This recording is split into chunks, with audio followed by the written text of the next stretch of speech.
Hello, ladies and gentlemen, and we are here for round 4 of the Player1 SimGear GT3 Championship hosted by MotorMotion. If you missed the action last week, this is how they finished in Group A. In the Platinum Championship, we had Hosking take out a win for Scarborough Motorsport, Foster in seconds for Diffusion Race Engineering, and Scott took out third for Gridline Racing. We also had Morgan Davey, the privateer, the man who's been leading them all, finish in 4th place, followed by Atkinson in 5th, Holton in 6th, Von Duve in 7th, and Piers rounding out the elite drivers in the Platinum Championship in Group A. And of course, we had an amazing battle last week at Spa in the Pro Division, which is the Gold Championship. Barlow for Black Rose Racing, absolutely fantastic drive, took out the win, followed by Ison. He had a brilliant drive, his best finish so far. Unfortunately, he is away this week and he will have a reserve driver filling the slot, but a fantastic drive for the newcomer to the NED Racing team. Kesby took out 3rd place, Kes Audio for Scarborough Motorsport. An epic battle to be had between himself and Ison throughout the race. We also had Adard in 4th place, Taylor in 5th, Mead in 6th, and S. Taylor for Gridline Racing with an unfortunate issue in the pits. Bit of a issue with the refuel. We got that issue sorted. They brought the pump over from the teammate, which was Andrew Scott, to get that car around to the finish after having one very slow lap. The driver of the day out of all of last week was Hosking from Scarborough Motorsport. He outmaneuvered the competition in a spectacular display of fuel and pit strategy, able to push past the faster drivers in the final moments of the race due to having enough fuel to continue pushing at absolute maximum space towards the dying minutes of that race. So that got him the win in the Platinum Championship. If you didn't see last week's race, make sure you jump on to the YouTube page and go back and watch that. That was round 3 last week. Absolutely fantastic drive across the Group A lobby. Where are we at today though? This is what matters. We're at Circuit de Barcelona-Catalunya. We're in Spain. It's the 60-minute enduros. The mandatory tyre is the mediums. These guys have a track distance of 4.654 kilometers with 16 turns to navigate. The weather here is going to be a nice 22 degrees. There will be some winds on track. Gusts of up to 35 kilometers an hour could prove a little bit challenging for some drivers into the corners. And of course the humidity is up at 48%, so we know the track temperature will be quite warm and might affect those tyres. I expect to see some heavy tyre wear on that front left here in Barcelona. Of course, like we said, the mandatory tyre is the medium tyre, so we will see the drivers at some point throughout tonight's race jump on to those mediums, whether it's at the start or after their pit stop. Otherwise, they will incur a very hefty penalty. The standings, how do they look right now? Our championship leader for the Platinum Series is Davey on 43 points, leading over Atkinson for NED Racing in 38 points, followed very closely by Hosking Scarborough Motorsport with 36. They're your top 3. Moving across to the pro drivers in the Gold Championship, your current leader is Barlow for Black Rose Racing on 66 points. Kesby for Scarborough Motorsport on 42, and O. Taylor for WTC Racing on 26. Bit of a gap between 2nd and 3rd there. Of course, in our sister lobby that is being streamed right now on Twitch, the link for that is in the description. Over in Group B, their current standings are as follows. So in the Silver Championship, which is our Pro-Am drivers, we have Van der Zandt in 1st place for WTC Racing. That is IMAT. We've got Parker in 2nd place, another privateer at the pointy end of the competition with 47 points. Joinson for Scarborough Motorsport in 3rd place on 20 points. And in the amateur category, which is our bronze championship, we have Rushton for Gridline Racing out in front with 56 points. Robinson for Diffusion Race Engineering on 42 points in second place, and Scarborough for Scarborough Motorsport in third with 34 points. So they are the standings as they sit at the moment. The team's overall championships from Group A and B are as follows. In first place, we have Black Rose Racing on 146 points. Scarborough Motorsport in second on 132. WTCR in third on 120. Gridline Racing 119, only just behind by 1 point in fourth place. NED Racing, 110 points for them. They're currently in fifth. Diffusion Race Engineering, 99 points in sixth place. And Strike Race Tech, not having the start to the series that they wanted to see. They are currently on 32 points. We've still got plenty of racing to go to catch up. Of course, we are only at round 4, which means we've still got another 6 rounds to go. So make sure you check out all the action here with us tonight in Lobby A as we now introduce our co-commentator, Nick Pautasso. I'm back, ladies and gentlemen. Good evening, Joel, and good evening to everyone watching the coverage live and free on the MotorMotion YouTube channel. It's great to be back in the commentary box with you. The last time the MotorMotion fans actually heard me was back in the Surefire Supercar series, and boy, have I missed out on all the action that has transpired in the Player1 GT3 Championship. 3 rounds, 3 different winners from 3 different teams. But the standout has been that privateer driver in Morgan Davey, the Platinum Championship leader, in leading the charge ahead of the rest of his competitors. And but the thing was, he just came from out of nowhere, even well before the season commenced. We'd never heard of the guy joining in the MotorMotion Championship until about 2 days before the first round at Nürburgring Grand Prix. 2 podiums, a win at Monza, and a 4th place last time out at Spa. This man has been, super impressive, and we're not even halfway through the season, Joel. No, mate, this guy's been absolutely fantastic. He's been really sticking it to some of the really fast drivers that we thought were just going to run away with this, and honestly, it's been pedal to the metal every race so far. He's qualified well by the last couple of rounds. He's just been one of those drivers that, like you've just said, he's come out of absolutely nowhere. He's not affiliated to a team. He's a privateer, and he's winning the championship in the elite lobby.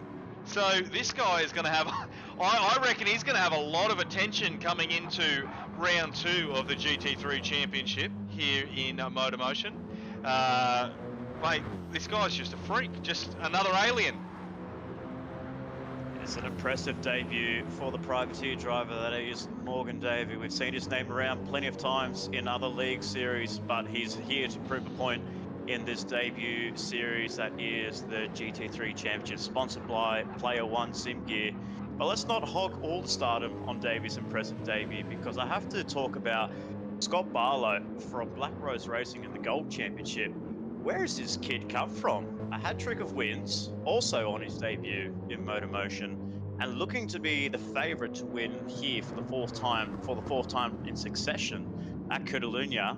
Black Rose Racing have made a big coup to Campbell with Barlow, and it's worked for the team boss James Lee to their advantage. As you've just mentioned before at the beginning of the broadcast, they are leading the team's championship, piloted by Barlow, as well as everyone's favourite chop chip muffin, Aidan Halton, and the boys in Group B, in Matt Kuchar and Troy Britnell, excelling in the silver and bronze championship respectively, and of course helping the team get those valuable points over their competitors. Absolutely, and we saw it last week. We even talked about it in the broadcast, where Scott seems to be too fast to be a pro driver, but not quite fast enough to be an elite. An amazing signing by Black Rose Racing for sure. This guy has won every race so far, I believe it is. So this is, a credit to him, credit to his skill. surely into the future we'll see him move up into that elite status, I believe.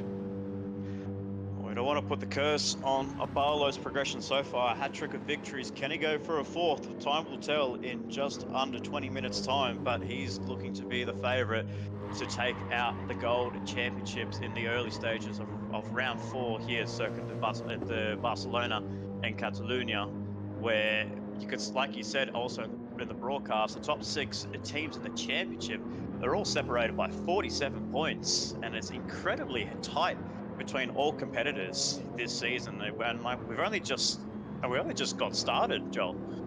Yeah, well, that's it. We're only up to round 4 today, so we'll have to wait and see what happens at qualifying here at Barcelona. It's a tricky track. There's quite a few spots here that just I can't personally seem to hook up. It's confusing, it's technical, and it's going to be very hard on that front left tyre. 100%. And the one thing that has baffled me a lot, and I don't really want to say it in a way that, but 114 points behind the drivers from Black Rose Racing has been a bit of a disappointing start, you could say, for the new team, or one new team excelling in the championship, while the other new team is all in sorts of trouble. That is Strike Race Tech. Joel, the one thing I've been questioning myself whilst away from the comp box is what has happened with this team, because pre-season they had looked very strong, getting the season well before the season commenced. We're 4 rounds deep into this season, and the expectations have deflated just as fast as the souffle deflates once taken out of the oven, not being cooked long enough. Hopefully, a turn of fortunes at Catalunya can kickstart their charge up the field with a good points haul in both lobbies tonight. Absolutely, we'd love to see Strike Race Tech show us exactly what they are capable of. Unfortunately, yes, you were away for a couple of rounds. What we did see through rounds 1 and 2 were actually a few absentees, which is why the team did not secure any race points. We saw in round 1, I believe it was possibly Roddy Dongs and another driver that they had. Forgive me, my memory's not quite up to scratch, but it was Roddy Dongs that was absent, and I believe it was Ricky Rick that did not make the race distance. And then in round 2, we also had another absentee, which is why the team is so far down in the points at the moment. It's going to be really interesting to see if they have what it takes to catch back up towards the end of the series. It's definitely going to be a huge challenge for their drivers, but if anyone's up to it, it's definitely Strike Race Tech. Yeah, I have no doubts whatsoever, because they have a very strong squad. Don't get me wrong. We've got Shane Addard, Sir Dids, who's the team boss of Strike Race Tech, and then you've got the two brothers in Nick Pearce and Tim Pearce, as well as the newest signing to the team is Ricky Rick, who last time out, when I was last commentating in the Surefire Supercar Series, he was on fire in that last race at Mount Panorama. But absolutely, as soon as we've jumped into the GT3 Championships, he's just seemed a little bit lost and just a little bit out of his comfort zone.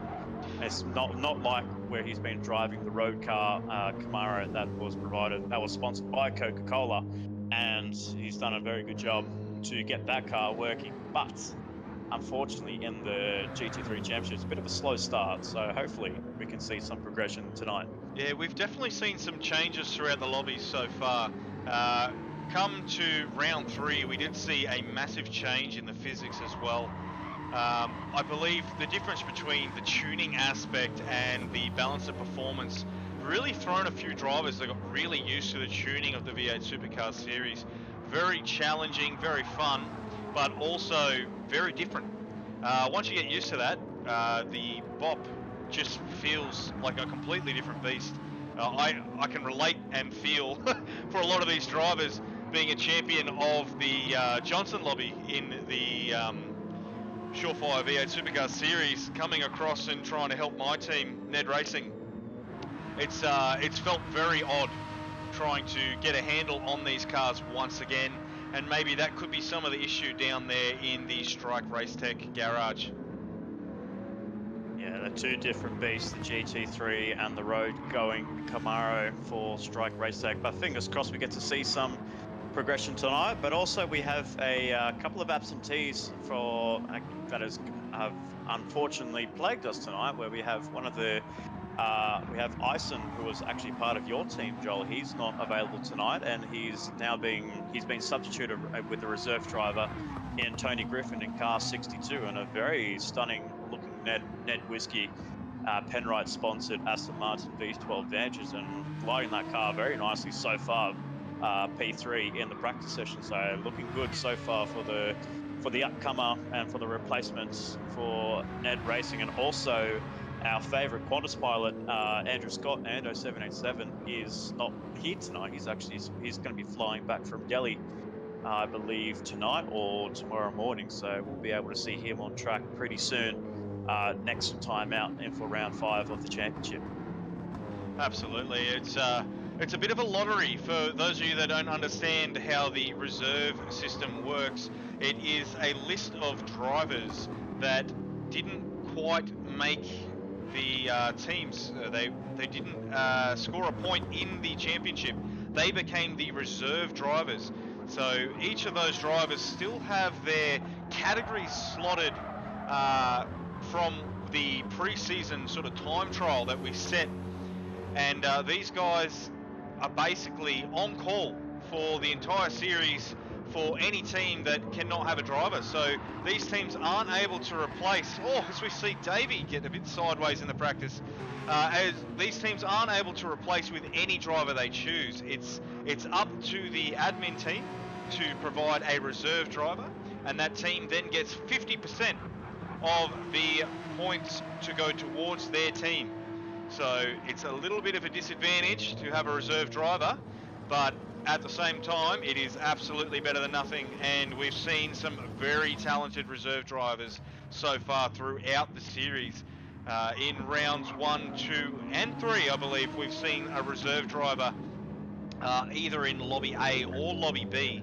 So it's one of those things, the guys are really keen to get out on track, show what they can do, and hopefully get themselves picked into a team for round 2 of the GT3 Championship, which will be very interesting to see indeed, as we see Rolls really warming up those rear tyres.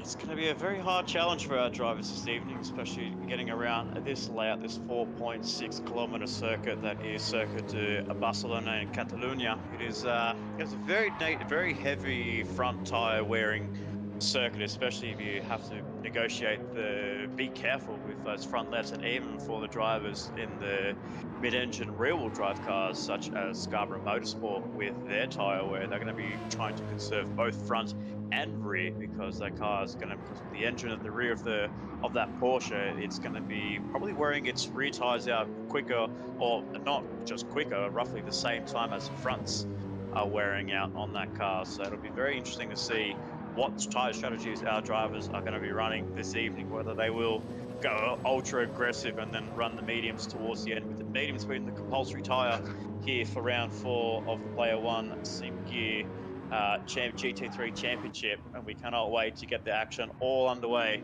and we're about to approach the 9-minute mark as we get ourselves a few words from our sponsors, Player1 Sim Gear.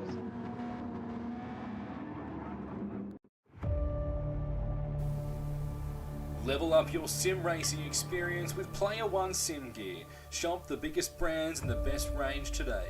Player1 Sim Gear, official sponsors of MotorMotion E-Series. That's right, Player1 Sim Gear was created by sim enthusiasts for sim enthusiasts. They're a Melbourne-based and 100% Australian-owned and operated company. When they launched Player1, they set out to create an online destination for racers, flight simmers, not to mention sim farmers, sim space pilots, sim truckers, and all other kinds of sim race fans.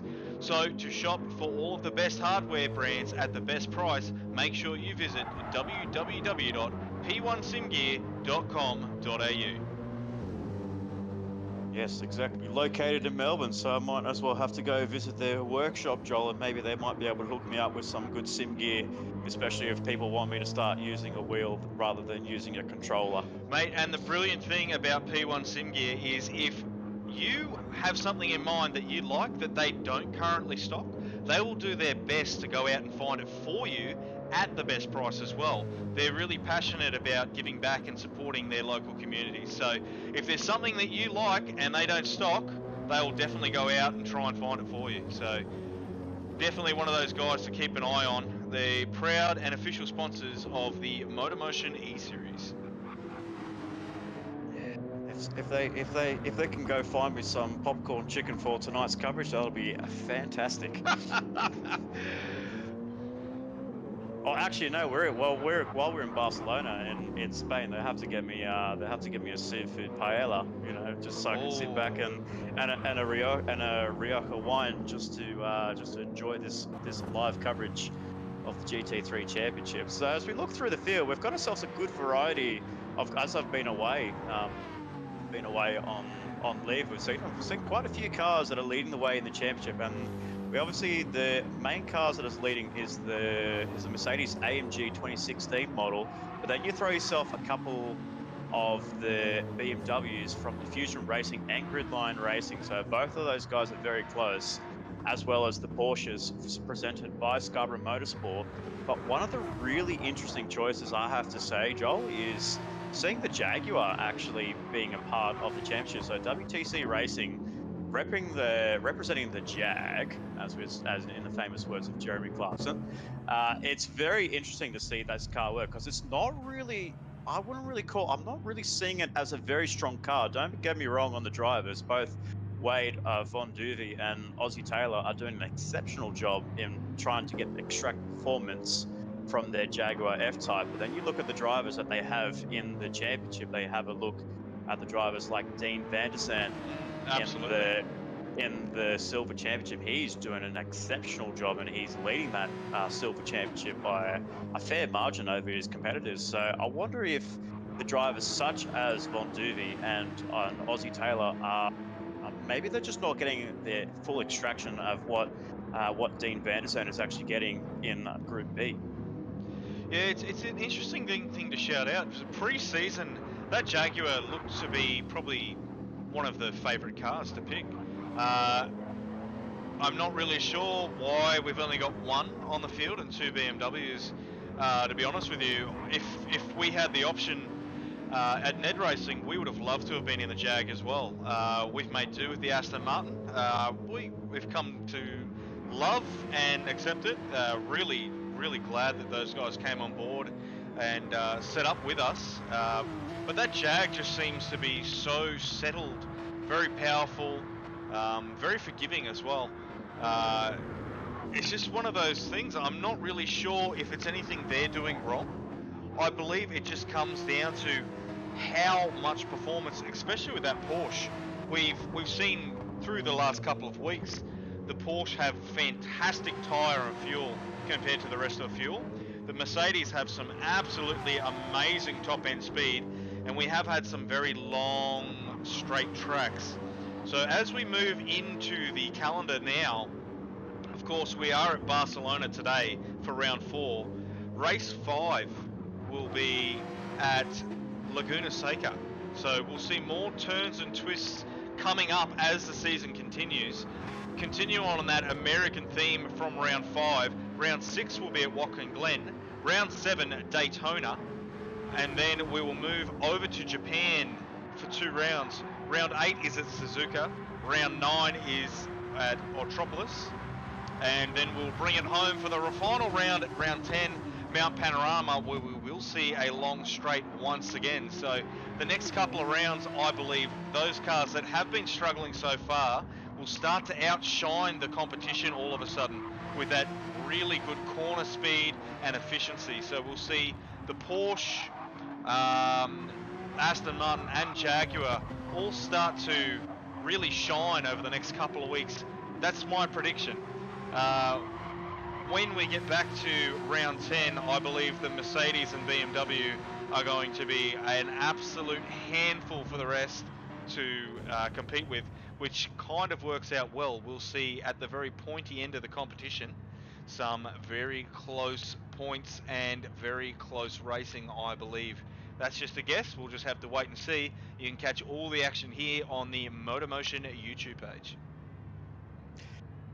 Absolutely. So great analysis there, Joel. Especially with two BMWs and two Mercedes-Benz, those two manufacturers have really favoured in the latest update in the patch 191 from that was released by Polyphony Digital for the platform Gran Turismo 7. That absolutely all cars have been really been hampered in that last update, especially for the cars like the Porsche 911, the Jaguar F-Type, and as well as what we've seen with both the BMW looking to be quite a solid car. Both BMWs and Mercedes looking to be the favorite cars since this latest update. Those teams will be absolutely cheering, but don't forget both of the privateers are also in the Mercedes. So there's an extra 2 Mercs on track across both lobbies. You will see one of the Mercedes, obviously Morgan Davey here with us in Lobby A, and the Pro-Am driver, Sean Parker, which is Chops, also in a Mercedes in Lobby B, which he's driving in the Silver Championship. I believe he's currently second, so Privateers doing really well in this series so far.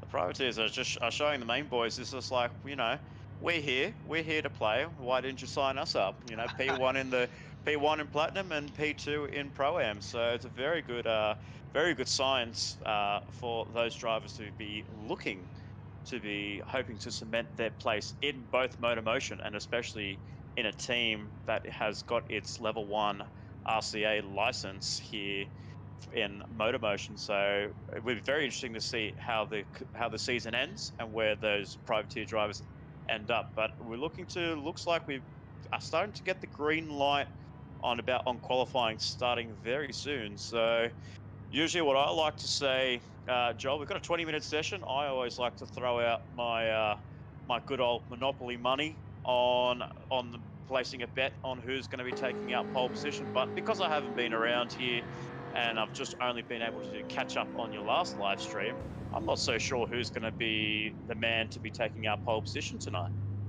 Mate, it's a great question. It's sort of been a little bit up and down as we've seen throughout the series.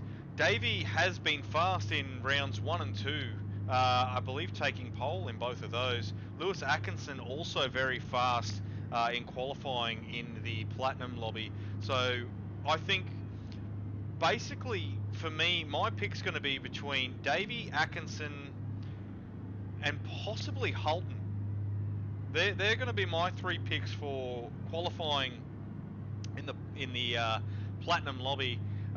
Gold Championship, that's honestly anyone's guess. It's been so close. I'd probably have to say my money's definitely on Barlow. He's got a good run of history of you know, winning every race so far. If anyone can put a challenge to him here at this racetrack, I would have to say it's got to be Kesby. Kes Audio is definitely pretty quick in that Porsche. Those two will be my pick for the fastest pro driver in the Gold Championship.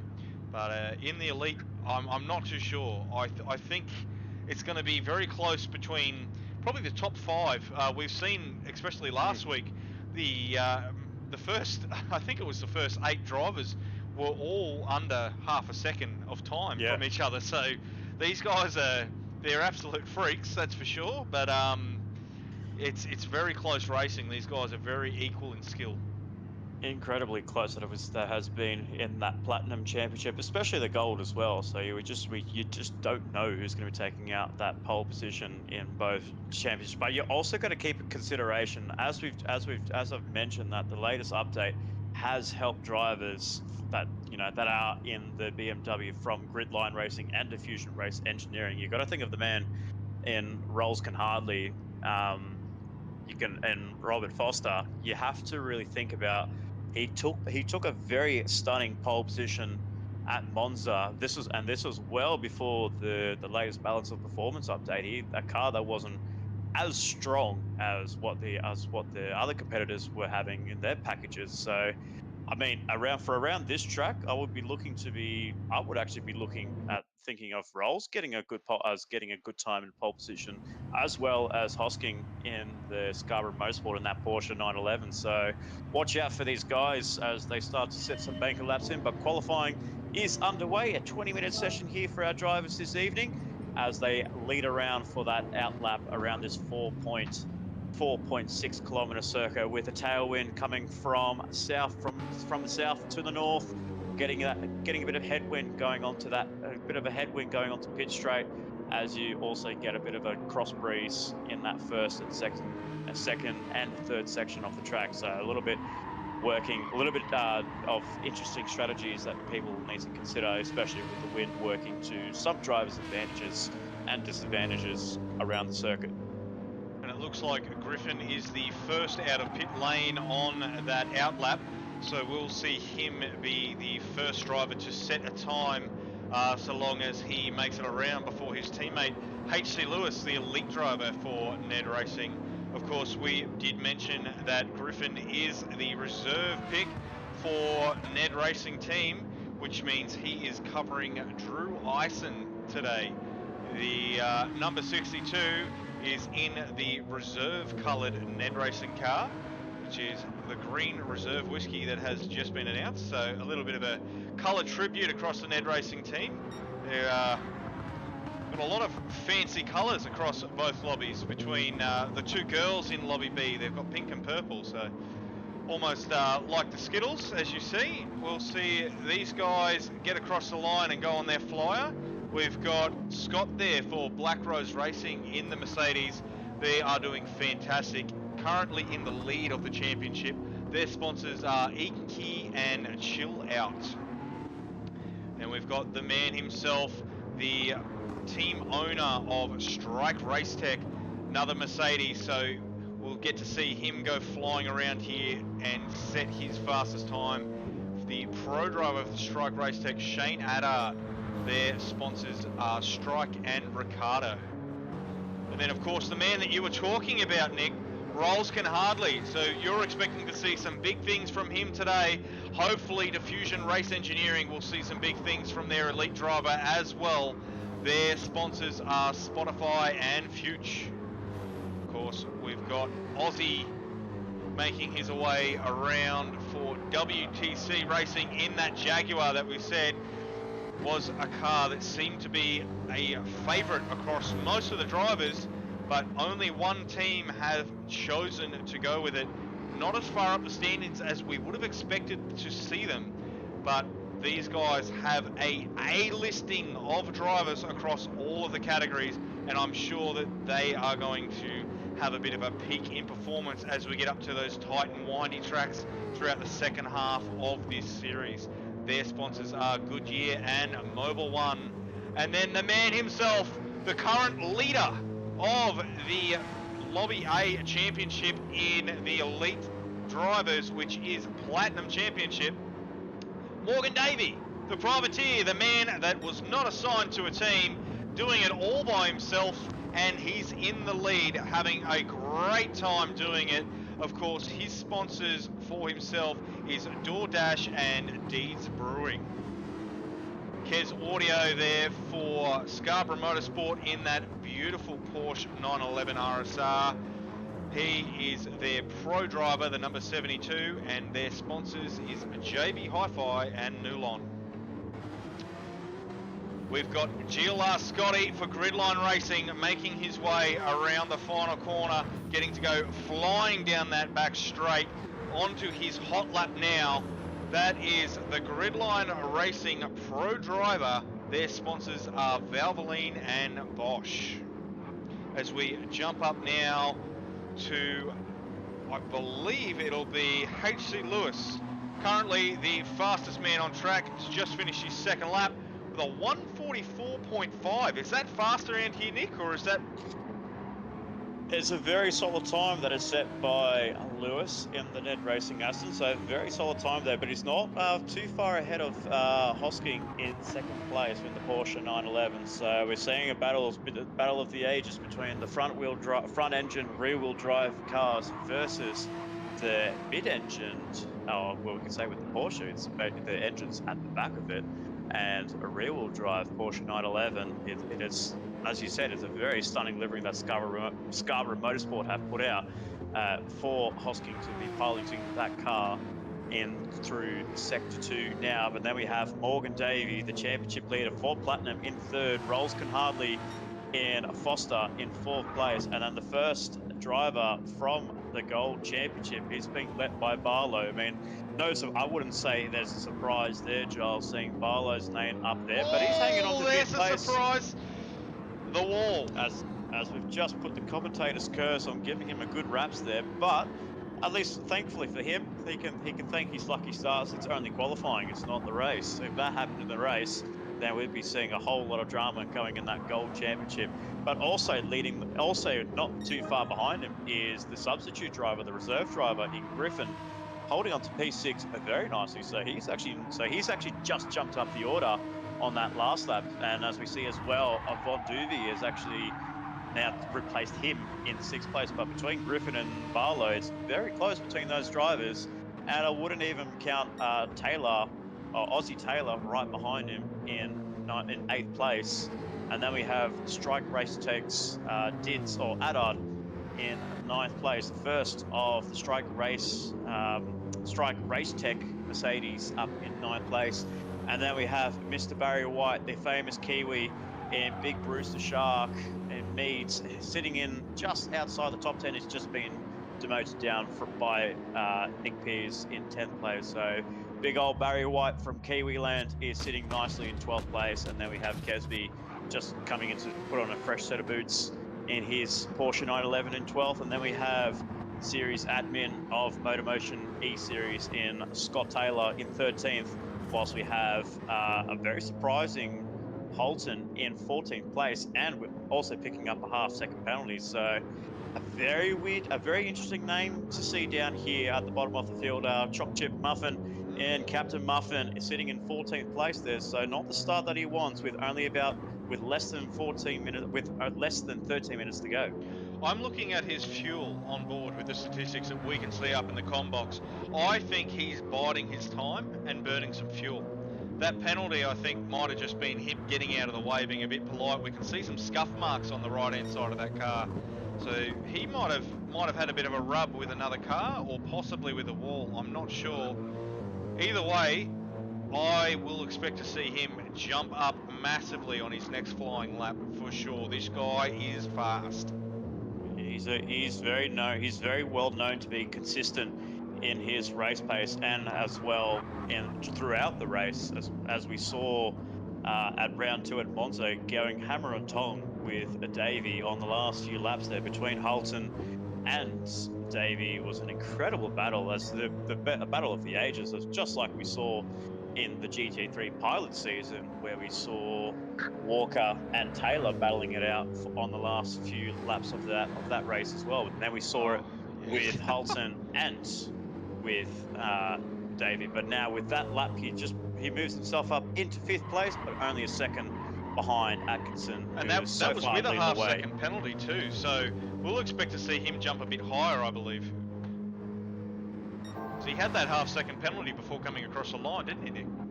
He did, and he's just gone purple there. He's gone 0.1 purple on that first sector. But the first sector always kind of fools drivers, because it's literally a braking zone and just trying to negotiate that right-hand banking and trying to know when to get the foot down planted on going onto that back section, which is turn number 3 going into turn 4. But this is the tricky section going into the sector 2. Just runs wide there in turn 7 and 8, and then turn 9 is the crucial corner. Don't clip the curb too much, otherwise it will spit you out onto that AstroTurf there. Use the full amount of road there as we go on board with Holton, and what kind of times can he pull through. He's only gone personal best, so he's not even up on the sector times, but this is where he did pick up that half-second penalty and he lost a few kilometers in his speedometer, so he now needs to negotiate Sector 3 nice and smoothly. He might be able to get himself up close to Lewis, but with a green sector time in Sector 2, it might not be enough to take out provisional pole position, but it's a very nice exit. And the last chicane there, the lazy chicane of 14 and 15, and then negotiating turn 16. Will it be into the 44s for that Merc driver? No, very close. It's a 45 flat. So just like I called it there, he just lost a bit of time in Sector 2. He gained a lot of it in Sector 3, but he needs to try and make that Sector 2 work. And I think he needs to hit. Also, he'll need to put on a fresh set of boots to actually make that work for him. Absolutely. As we move down now to the current pole sitter of the Gold Championship, Scott, there was no doubts that he was going to be here in number 1 for the pro drivers, but he's currently sitting in 6th, which means he's above a couple of elite drivers as well. Yeah, he's well above Von Duve from WTC Racing, and also Nick Pierce from Strike Race Tech. So he's doing himself a really good job as he comes through the line. He just improved his lap time by 1/1000th of a second, not enough to make any shockwaves for the top 5, but Barlow's doing an impressive job to be provisional pole sitter in that Gold Championship, with Griffin not too far behind. So I will be keeping my eyes on Griffin in the latter half of the qualifying session as we see just how tailored that Jaguar is. He's on a fresh set of tyres, but you can just see the car is so unstable, and he's really fighting it every single time I see that car on the track, and I see Von Duve just really trying to wrangle that car. He just doesn't look comfortable at all, so the Jaguar is really struggling around this very tight and tricky section of the track here through Sector 2, and now coming through Sector 3. He just really needs to try and find some time, maybe make this time a personal best, but then he will need to try and recharge for the last 8 minutes of the session, because he's going to be needing to find a lot of time to get anywhere near Lewis and Hosking and Foster in the top 3. But coming across that pit straight, it is into the 1:46, so not even improvement there. So struggles are hard times here for the Jaguar. Yeah, absolutely, and that's the elite driver now behind Scott. So that's very interesting. We talk about the Jag having a bit of a struggle after the most recent physics update, originally being one of the most stable cars, now looking very tweaky, as you mentioned. And Griffin, the reserve driver, currently sitting in 2nd place in the Gold Championship, respectively, for their positions on track. Of course, he will start essentially behind Von Duve, but would be 2nd of the pro drivers on the field. Yep. Piercy, the next elite driver down. So some fantastic driving from some of the pro guys to get ahead of a few of the elite drivers. There's not a lot in it between Griffin and Piercy. Not a lot at all. Absolutely not. And it really pains me to see that. I'm not so sure what has gone on. Like I said earlier in the broadcast, I'm just not so sure what happened to Strike Race Tech. They looked so good in that pre-season testing, but things just didn't work their way. Drivers missing out, having drivers not complete the race distance, and even we have Piers, who's currently sitting P9 in on -1 in the championship, Joel. So that's I haven't seen a driver in the negatives since I saw James Courtney in 2011 at the Abu Dhabi Grand Prix in the first race of his title defense in 2011, finishing up on -50. As we come back to a quick replay here, we just see Piers coming around a corner, looked like a Diffusion entry off into the dirt. So I believe that's their pro driver there for Diffusion, which is Big Bruce the Shark. So a little bit of an incident there for him. As we jump back to live now, Piercy going slightly faster than his previous best, but not fast enough to get in front of Griffin, running low on the fuel. So yeah, something's happened there with the Diffusion driver off in the dirt. Hopefully he can get that back to the pits. Yeah, absolutely. But yeah, I mean, just going back to what I've been saying with Piers, it's like I've never seen a driver.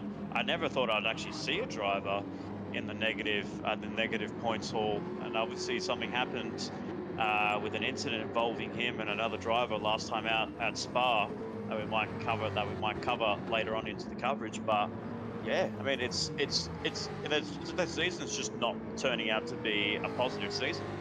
No.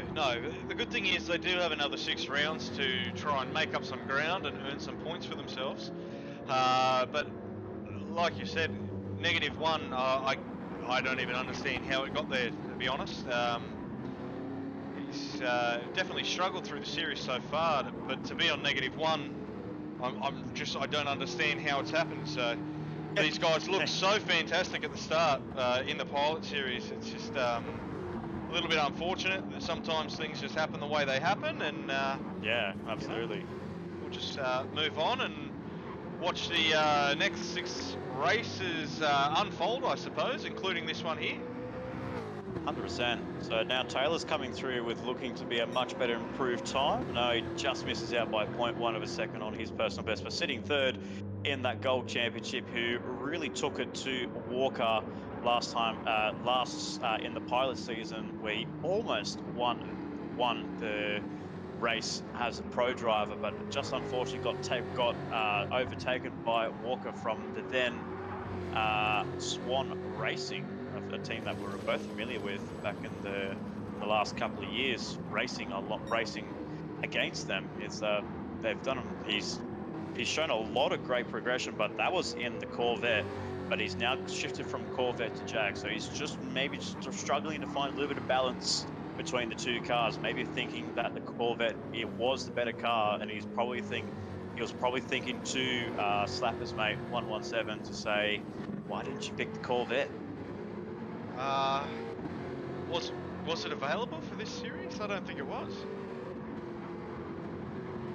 I wouldn't. Well, I'm not too. Well, hopefully, it would. I would think so. There's one of every FR car in this series so far. So we've got the Mercedes, the Jag, the Aston Martin, the BMW. They were all of the options for the teams for this series, and then we had the options for the MR cars. They had the options of the Porsche. I believe the McLaren was also available to be picked, and possibly the NSX, but all teams decided to avoid the MR cars before the most recent physics update. Once those cars started to slide, there was no recovering them at all.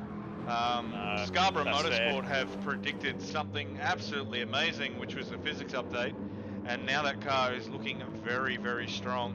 As we can see, we've had a change in the fastest lap. Captain Muffin for Black Rose Racing in the Mercedes, now running a 144.446. Very fast competitive time there for the Black Rose Racing Mercedes AMG, both leading the championship. As we see, Morgan Davey have a bit of a spin there on the exit of turn 2. So leading the team's championship is the driver for Black Rose in Captain Muffin, also known as Aiden Halton. As we see that replay, Davey just pushing the car to its limits there. That would have been his first flying lap there for Davey, and he just pushed it a little bit too much there. As we see Halton just run a little bit wide there, so he might pick up a corner cut or track extension penalty, but he's not going to have much time here. He's only got 1 minute 50 left, and he's really running low on the tank there. So I think that's his qualifying session done and dusted. So we'll have to wait, and he's just picked up a half second. He's thrown it now anyway. His next lap, even if you made it across, he's going to lose that half a second. So that will be his fastest time. So that's his qualifying session. We'll leave the door open for HC Lewis now. If he can get his next lap to absolutely put the hammer down, you see he's just put on a new set of tyres. He's probably got just enough fuel to do one more lap too. So we'll have to wait and see if he can pull off a miracle to get ahead of the Black Rose Racing entry of Captain Muffin for the fastest lap here at round 4 in Barcelona of the Player1 SimGear MotorMotion GT3 Championship. It's all on the line. Sirik not too far behind either. He's also going to get one more crack. It's a provisional pole position he's done it. Hosking. He's just pulling it away. by 0.003 of a second, ladies and gentlemen. That is how close you can get in the Player 1 Sim Gear Championship. This is incredible. This is going to put up a grandstand finale. We'll have to keep our eyes on both Lewis and even on Foster and Davey right back in 4th and 5th place. So, and it's not over yet, with Nick, the upper hand, because Sirik is going to get another lap here because he is across the line, and that Sector 1 has gone purple. So the Scarborough Motorsport driver, absolutely on fire at the moment. He is going to get to finish this lap, hopefully extend that time even further. So like you said, we've got HC Lewis still in contention. He's going to finish this lap. He's currently down, so he's not looking good for a faster lap. We've got Rolskin Hardley for Diffusion Race Engineering in 4th. This is his last chance as we see the numbers run out of time, which means he gets to finish this lap that he's on. Oh, unfortunately, he's run wide and picked up that half-second penalty. That's his lap out the window. So now Davey, can he do it? He was never going to get a lap in because he was about approaching 1 minute 30 going into Sector 2, so that was his lap done and dusted. But we have to keep our eyes on Davey. Let's see what his second time brings. It's only a personal best there, but a personal best could move him up a couple of positions there. But we have to wait and see through Sector 3, the crucial section of the track. But we'll cut back to him later on as Sirik is about to negotiate the last couple of corners here as he comes onto turn 16 for the final time. No! He's taken too much curb on 14 and 15, and that's his qualifying over. Knowing the man himself, he'll be kicking himself for that mistake. But let's cut back to Davey in 5th place. Can he find some sort of improvement to get himself up towards the front 3 as he gets into that 1 minute 44? Oh, he does improve, but not by much. So he beats his time, but to no avail. And We have seen Mondubi in 6th place. Jumped 2 positions there, so well done for him. And then Nick Pearce in 7th place. So between the top drivers in Platinum is only covered by 1.1 seconds, and that is very close margins for the top 7 elite drivers. And then we have a Barlow for Black Rose Racing, just ran out of fuel on that last one.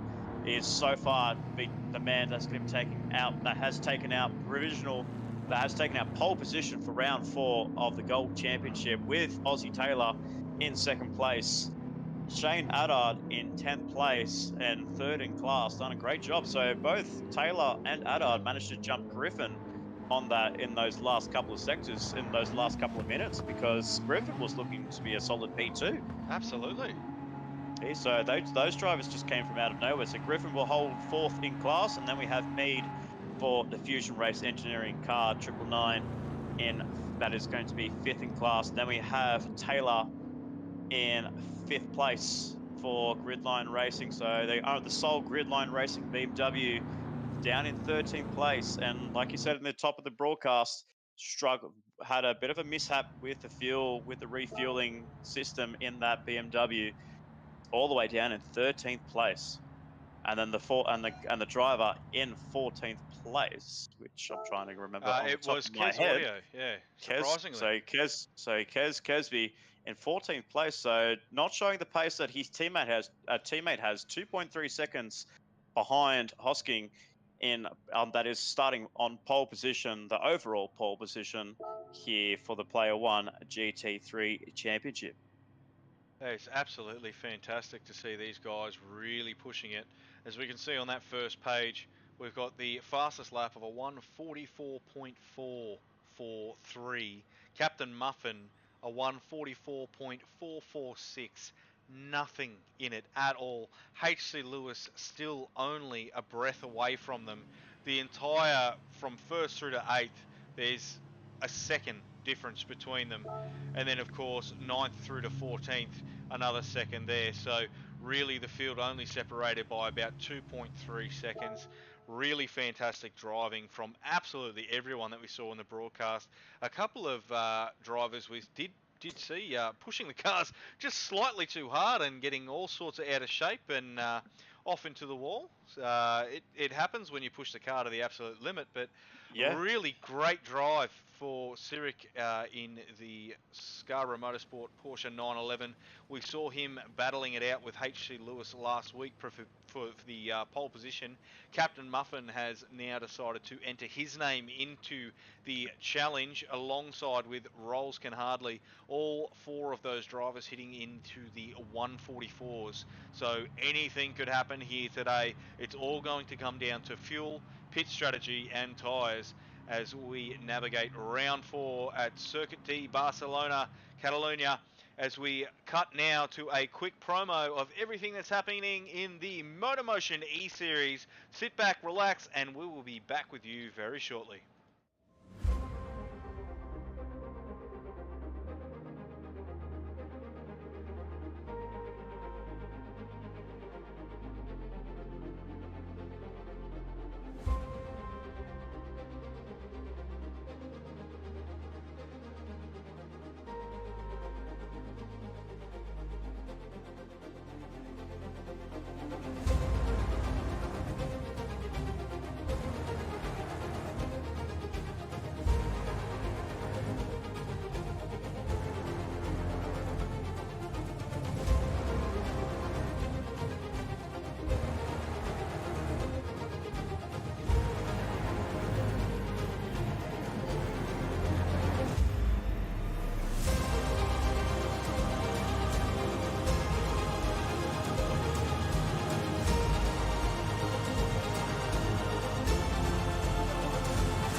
And we are back.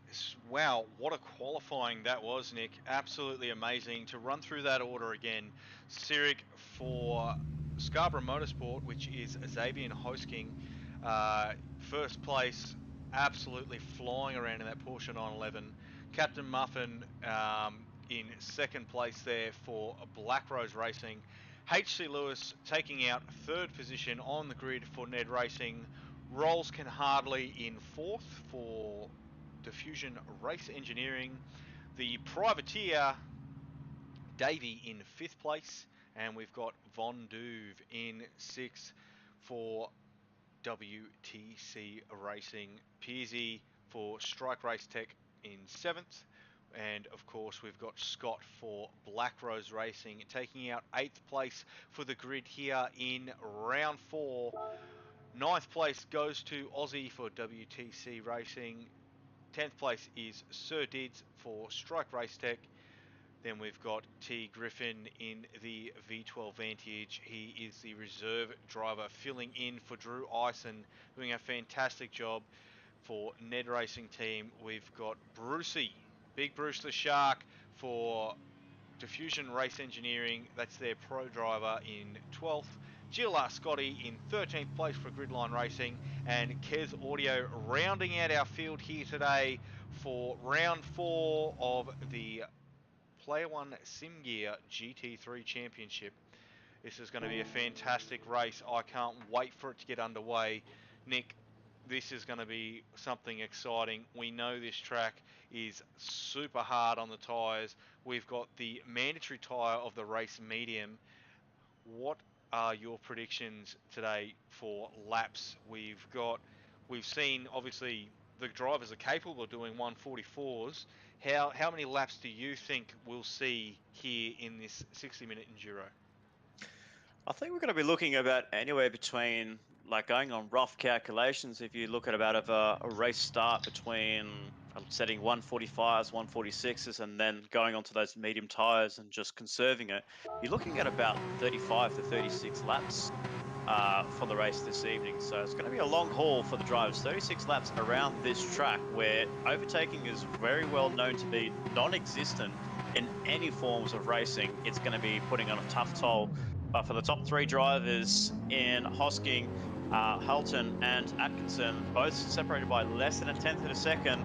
And then they've got the BMW driver in Rolls Can Hardly in Foster in 4th place. As we're about to go green, it is lights out and we are underway. So Hosking gets the jump and he's able to lead the pack going into turn 1. All single file here, trying to work on each other's slipstream, but it's all about the strategy here. You don't make moves nice and early, but then try to keep those positions, because otherwise you start dropping down the order, you're going to be in for a long race. As we see Holton just use that extra strip just to get a little bit more speed from his car. And then we've got Foster 4th, Davey 5th, Von Duve in 6th, and then Piers rounding out your top 7 in the Platinum Championship. Then we have Barlow leading the Gold Championship in both the race and now in the Championship, with Taylor behind and Adard in 10th place. So good even start by our drivers. No one making too many ambitious moves at the start here, but that's what you expect from the guys in doing rolling starts here. Absolutely, it's fantastic to see the drivers getting through turns 1 and even beyond that without any contact. We hate to see the drivers be involved in incidences straight up. It's a long race here, 60 minutes, it's an endurance race, so these guys know it's not won on the first corner. No, absolutely, and this is the section where it's all going to count. This is where the section where you're going to start to see drivers start to pick their nose in, as we see Griffin go for an ambitious move there. He's made it work to his advantage there. Well played there by Griffin from NED Racing and his Aston Martin, putting on a good move on Adard. So the first of the movers goes to Griffin and sitting in 10th place overall and 3rd in class. So very bold move there, but as I said, I did call out that Sector 3 was going to be the section that we would see moves and movers and shakers, and Griffin's put on a clinic down at turn 10. Absolutely, it almost looked like Did's brake too early, but Griffo just absolutely nailed that corner. He stuck the nose in. He's got a good run. He's got a good run out of that laced chicane in 14 and 15, and now tucking into that slipstream from his good mate in Aussie Taylor from WTC Racing.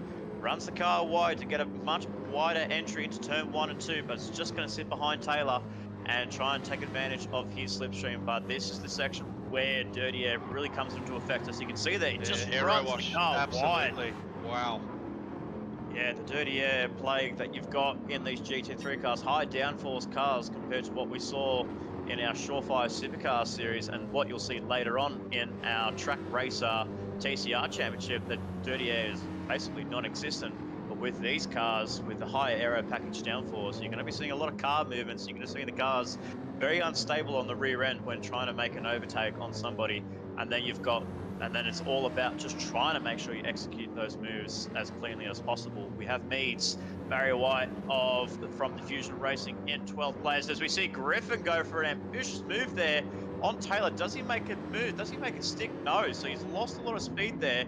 He loses ground to Aussie Taylor, but he looked to go for a move there on Taylor at turn 9 and tries to go for the same move that he put on Adard at turn 10. So Griffin on the early stages is trying to, work his way up to the front of the field, because he feels like he's in contention to challenge Barlow, and Barlow's hasn't really pulled away as well. So Barlow, the leader of Gold Championship, sitting in 8th, and then Aussie in 9th, and then we have Griffin in 10th, 1st, 2nd, and 3rd in class. Barlow runs wide. Aussie is trying to tame that Jaguar, and the Gold Boys are really working hard to try and keep each other at bay. I can say experience, especially in that Aston Martin that we've seen. It's got a lot of speed through the corners, but not so much on the straights, which is why you can see him really trying to get under the wing before the exit of the last corner coming onto that main straight, which is, of course, turn 16. If he doesn't get a good exit there and tuck into the back of Aussie, he will slowly drop off down that straight, and all that hard work he's done throughout turns 1 through to 15 are basically undone. Absolutely. He's getting quite close to Taylor, so you might be looking a move into turn 5, take the outside line, run the car wide, you'll get better traction. But Taylor runs the car deep, and will we see Griffin go for a switchback move? He doesn't. Oh, he actually does. So he's actually got a much better exit and will make the move going into turns 7 and 8. Beautifully done there by Griffin, but runs the car deep.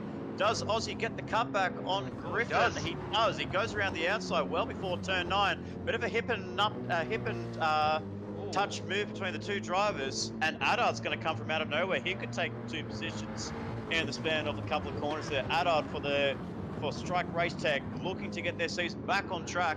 Rolls it in about 10th place, but Aussie Taylor still drifting that car around the corner. And as just players resumed, as we last saw at Sector 1, the orders haven't changed, but Barlow has gotten that advantage and has pulled a gap away from these drivers, as he's still trying to go for a move on Aussie Taylor, still banging and tapping the rear of that WTC Racing, saying, you got to get out of the way, son, because because Barlow is running away with this. And to make matters worse, Taylor's picked up a half second, and he's now looking to defend from Griffin going into turn 1. He hasn't got the advantage of the toe as Taylor from Barlow, so we're looking to make a move very soon. But my goodness, all about patience. Of course, Aussie's got that half-second penalty that's going to hurt him coming down to the burn zone.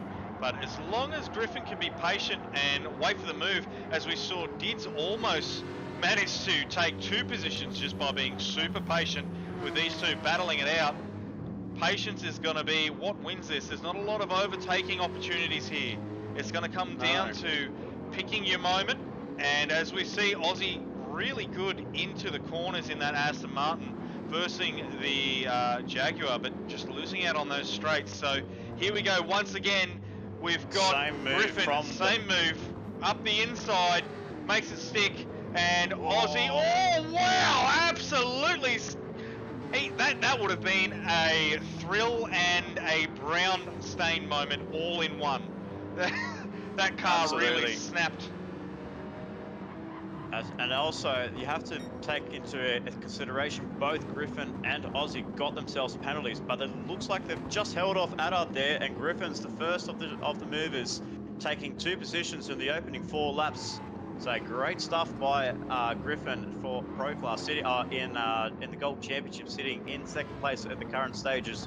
But taking us back up to the front, we have Hosking leading the way. He's pulled out a 5.5 second gap over his competitor, so that's incredible pace. Really pushing that Porsche, isn't he? He is starting on the racing softs though, so we've seen some of the competition already start on the mediums. So he will at some point need to pit and swap to the mediums, but really taking advantage of the softs early. And not to mention, we've said it every round so far, the Porsche has been the best car on tyres and fuel. So we can see the front left and rear left sort of wearing quite evenly. He's 6 seconds ahead, so he's pushing as hard as he can, absolutely. As we move down to 2nd place, Captain Muffin, not quite as much wear, but he is on the mediums.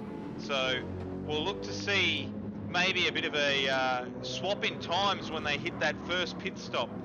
Cyric will then swap the mediums, Captain Muffin possibly onto the softs. It looks like he just ran wide there going through 7 and 8. He's thankful he's not picked up a half-second penalty there, so very fine margins there for Halton in 2nd place. But yeah, I've been talking to Hosking from Scarborough Motorsport. Actually met him in the real worlds on last Saturday night for a go-kart session, and fantastic. we had a nice little interview about his plan for the race this evening. And from what he's been telling me with his plans, I won't reveal it on the stream because he wants to keep it confidential. He's running that strategy to perfection, and he's not looking to lose any time at all. His strategy is working absolute wonders at the current stages, but we're only about 51 minutes before the end of the session. So it's a long way to go for Hosking to make this strategy work, but so far he's playing it well into his cards, with Holton sitting in 2nd. Then we have Foster and Rolls Can Hardly in 3rd. Lewis loses that position to Foster, drops himself down to 4th place, and then we have Davey, the championship leader for the Platinum Championship, in 5th place.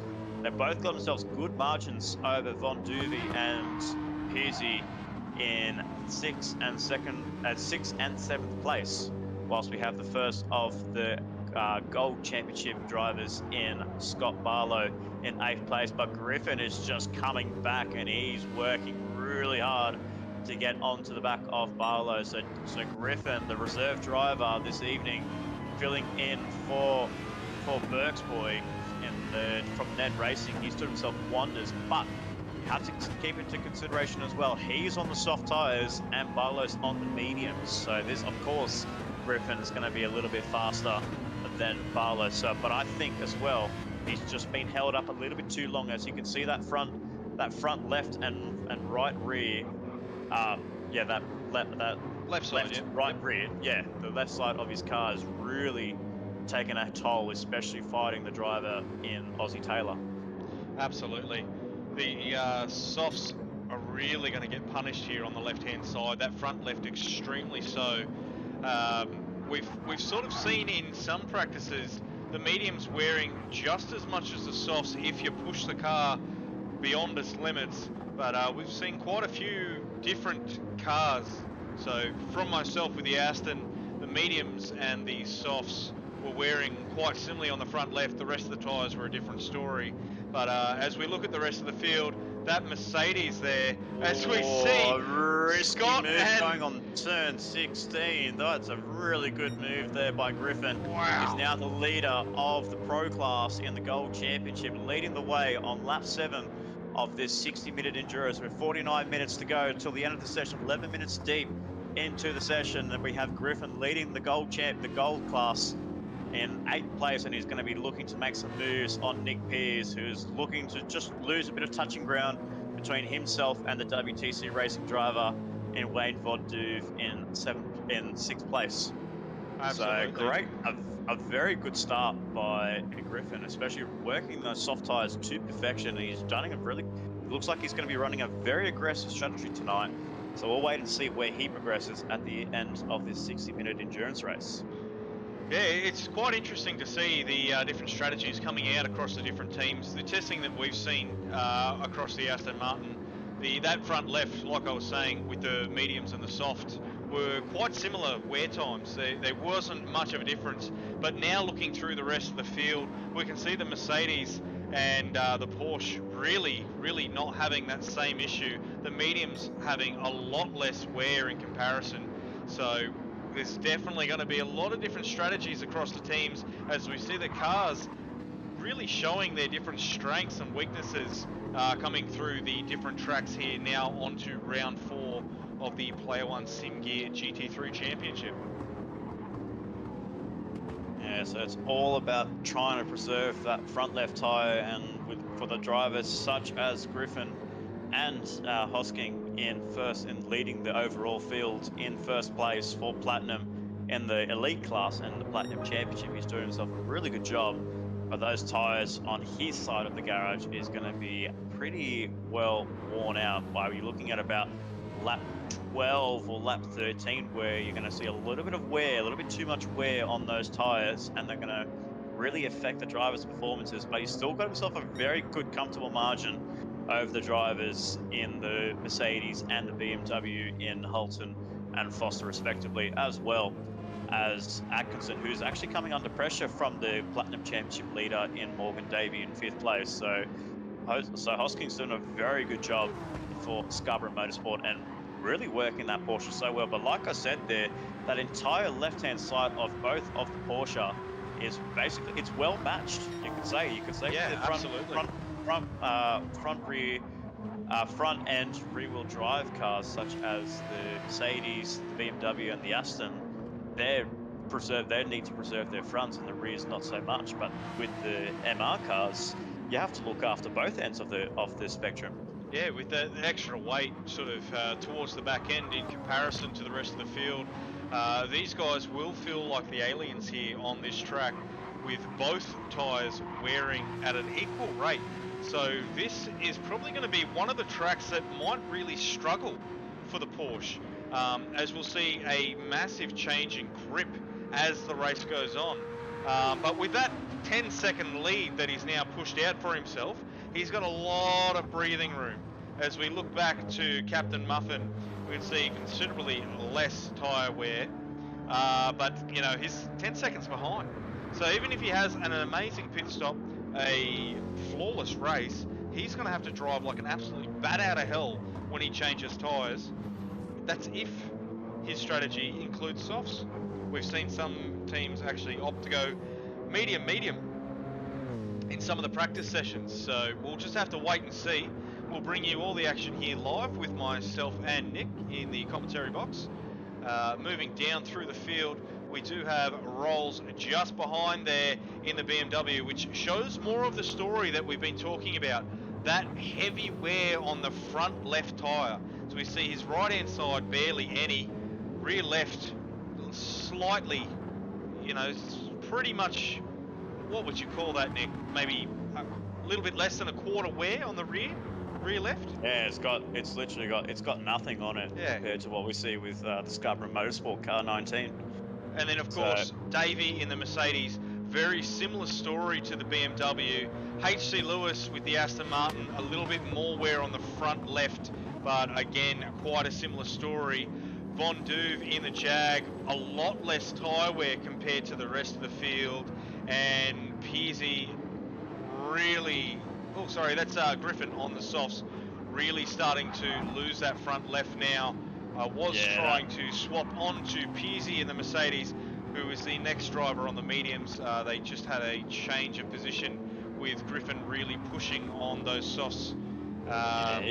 He hasn't even reached what you could call the third distance, of the distance. He hasn't reached the 20-minute mark, and he's literally running close to the rim on that front left. So if he keeps running like this, I feel like he's going to be running himself onto a 3-stop strategy, and that's not what you want to see for the reserve driver looking to make an impression on the teams here, the 7 teams competing in the Player1 GT3 Championship. You want to be aggressive, you want to drive as fast as possible, yes, but because it is a very long race, you also need to have that strategy aspect and tire conservation aspects in getting this car around this track, because as the nature of this track is, it's very heavy on the tires, and Griffin is perfectly demonstrating the consequences of pushing it to its absolute limit. Yes, some people do call this track the Crab for reasons that we will share with you now in the stream. If you avert your eyes to the top right hand corner, we can look at the track map. That's right, they call it the Crab. It looks like the Crab as we see the guys now coming across the middle of the face, making their way to the right pincer. Nick. Absolutely, that's incredible. It's incredible. It's incredible journalistic analysis that you've got there, Joel. So well done, my friend. Okay. We've got Griffin and Peasy now making their way around the right claw. So long as you give that crab to the waiter, to the servers down the restaurant down the road, so we can have a nice little paella for dinner at the conclusion of this race. Sounds absolutely fantastic to me, as we see this battle continuing on between the reserve driver and the strike race tech. We did expect to see Griffin come in. His tyres are pretty well worn, so he's now in on lap 10. Will he be able to do the remainder of the race on mediums, or is he going to go for a 2-stop strategy? We'll just have to wait and see. He does look to be in the first person into the pits, so we'll have to wait and see what he has in mind for himself as a strategy, as we now cut back to our race leader, Sirik, for Scarborough Motorsport in that 911, 12 seconds ahead now, still pushing that lead out. Yeah, absolutely. But as well noted by the driver that is absent this evening in Andrew Scott, Ando 707, he's pointed out really well that the Porsche's rear left is suffering massively. He's predicting 12 laps out of his tyre, but I've been talking to Sirik. He's been looking to try and push it that little bit extra. He wants to try and go for that 1 lap extra. He could possibly do it as long as he tries to nurse it around the track. He knows he's got himself a good margin over Holton in second place, It's just all about him just trying to nurture this car, nurse the tyres just a little bit more, back off a little bit with his pace, so he can try and make a good strategy call for the conclusion of this race. We're about to approach the 20-minute mark here, so he's about lap 12. He's going to hit 20 minutes, so it's the third of the way here for round 4 at the Circuit de Barcelona. Oh, it's Holton's come in as well. We've seen him now wanting to swap off the mediums. Was not expecting that from the Black Rose Racing driver. He's barely got any wear on that at all, and still plenty of fuel in the tank. HC Lewis also coming in quite early. This is very interesting. An interesting strategy that both Black Rose Racing and both Black Rose Racing drivers, we see Barlow also into the pit lane on his medium set. So I wonder if these boys are trying to get some data from Griffin and also Hosking in first place. They're thinking that if he can get 12 laps, even potentially 13 laps, could they possibly do another 2 stops all on soft tires? Because that could make the margin. That could make the race distance. It's It could make the race distance if they do an extra 2 stops. But the pit stop transit time around here is more or less like Spa, and it is a very, very long time, that transit time. So the drivers are going to be a little bit standing still in that pit lane. So I'm not so sure if the medium runners are working that to their advantage, but you know, we have to wait and see. I think they've panicked. I think they've seen how far in front Cyric's gone and said, no, I need to get on softs. From what we've done in testing at the NED Racing crew, is it's very easy to do a 1-stop here, and that plan's just gone out the window for HC Lewis. So we'll probably be seeing him do a 2-stop now. It's too far for him to make it. And now Hosking has responded to that, and he's now into the pit lane, so almost running onto the rims there. So didn't get to his 13 laps that he told me throughout the day. So a little bit disappointed there in you, Hosking. But hey, but looks like Rolls can hardly, and Robert Foster is now leading the way in his BMW Diffusion race, engineering a very well presented car 270, and taking the lead on lap 13 of the 60-minute endurance. We're a third of the way into this race, with Rolls can hardly leading the way, Morgan Davey in second place, Von Duve in third, and Hoskins just jumped out of the pit lane right now. He's in 4th place, and what I could say to you, Joel, is he's in 4th place, but where are those other 2 drivers that we saw in the pit lane? Where is Holton and where is Lewis? Because I don't see any of those guys inside the top 8 whatsoever. They've absolutely dropped off the planet. From what I can tell, based off where his tyre wear is currently, our race leader, Rolskin Hardley, is probably going to make it to possibly 16, 17 laps. We'll keep an eye on that and see where he ends up. Possibly a good run for softs to the end of the race. Some good strategy there from him. Davey, the privateer, looking to be on a similar sort of idea, I think. We'll see him run long on the medium, run out the fuel. He's got plenty of tyre there, more so than Rolls, so he's been absolutely on fire throughout this series. His strategic insight to racing is just fantastic. He's going to be very, very sought after this series is over.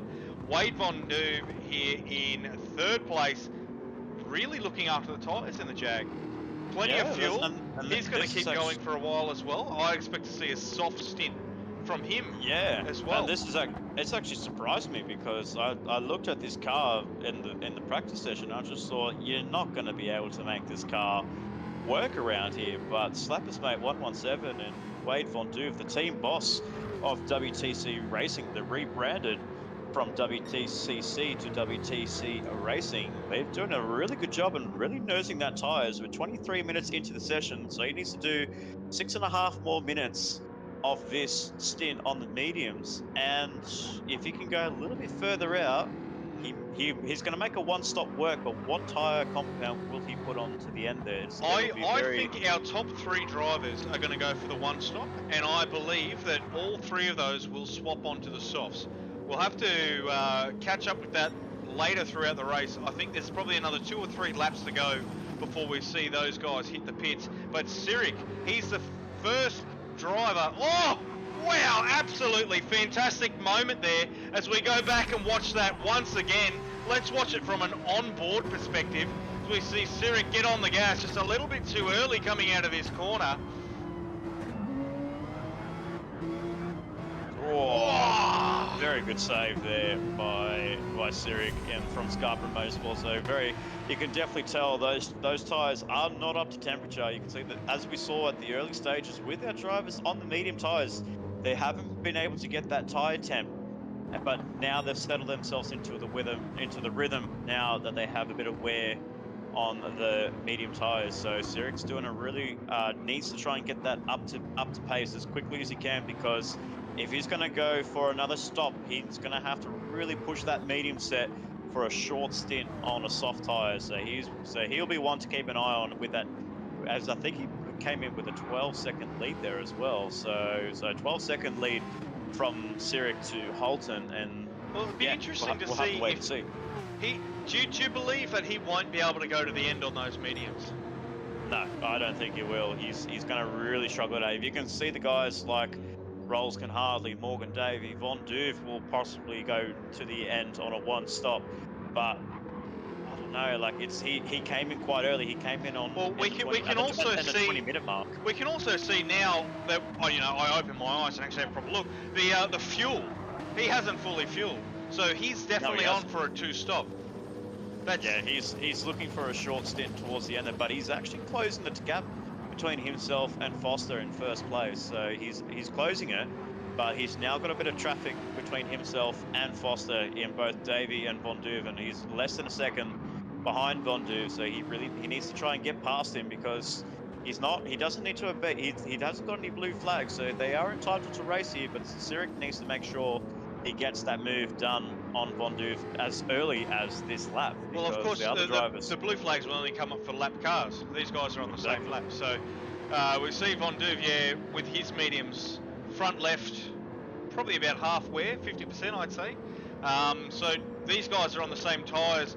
Obviously, Duve has not pitted yet, and Ciric has. No. So it's going to be an interesting battle, I'd say, probably for the next couple of laps. Definitely at least another lap I would expect before Ciric's tyres are up to temperature. But he's a man on a mission, and even with cold tyres, he's closed that gap up really well. As we see Davey now enter the pit lane now, so he's just missed the cutoff point between getting himself to the end on a one stop. So he'll be looking to put on maybe the soft tyres for a two stop strategy. So Davey into the pit lane with 20% of fuel left, but we can see Foster has stayed out for another lap here. So it'll be very interesting as Duve goes defensive on the inside. He's going to lose out to Ciric. Yes, he does. There you go. So Hosking has made the move on Von Duve into turn one. As we catch that replay of that beautiful move that he put on Von Duve, went ultra aggressive there to the WTC driver. But oh no, actually he gave that position up. So he just thought, well, I'm not racing you, so there you go. So very gentlemanlike there. I was expecting great sportsmanship battle between there. the drivers there. Yes. So we see Rolls now with a 16-second lead over Ciric. That is going to slowly come down as we see his front left really starting to feel the pressure. I believe he's going to go for one more lap before he pits. Yeah, that could be very tight, but I don't think he'll be able to go on a set of soft tyres to the end there. So if he does pick a soft, he will need to pit again.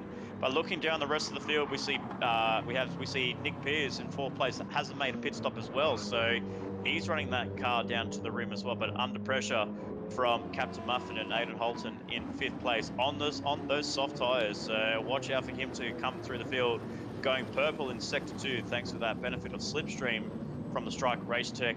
Well, they weren't in the top 8 before, but they're there now. Captain Muffin and HC Lewis, 5th and 6th. So Captain Muffin right on the back of Pearsey. So these guys have picked up quite a few places as we've seen some of the other drivers pit. HC Lewis about 3 seconds behind that battle pack in front. Pearsey, really good to see him up the order. Currently now in 5th, just losing out to Captain Muffin. No surprise there, but wow, fantastic driving. I actually just heard over the intercoms there that the team called him into the pit lane, but there was a bit of a strategic move there by Holton. He actually took the inside line going into turn 15 and denied Piers the opportunity to go into the pit lane. So he missed that opportunity to go into the pit lane. So Strike Race Tech were waiting for him, and yeah, Holton just said, "No way, son, you're going to go for one more lap no matter what." Wow, Black Rose Racing really trying to make sure that the guys at the bottom of the table can't overtake them. Literally, and you can see how Pierce is really struggling to get that car rotation around the track on those worn tires. So we'll be seeing him at the end of this lap. So he'll just pass the halfway mark. So will Robert Foster in first place. So we'll have to wait and see what tires these guys go on. As Rolls can hardly Foster in first place. We'll wait and see what he can go on. But the first driver leading in the Gold Championship, we haven't mentioned our pro drivers as much, but we have Aussie Taylor in 8th place overall, but leading the way in the Gold Championship, doing himself a fantastic job, just like his teammate in Von Duve, running those tyres out to the rim.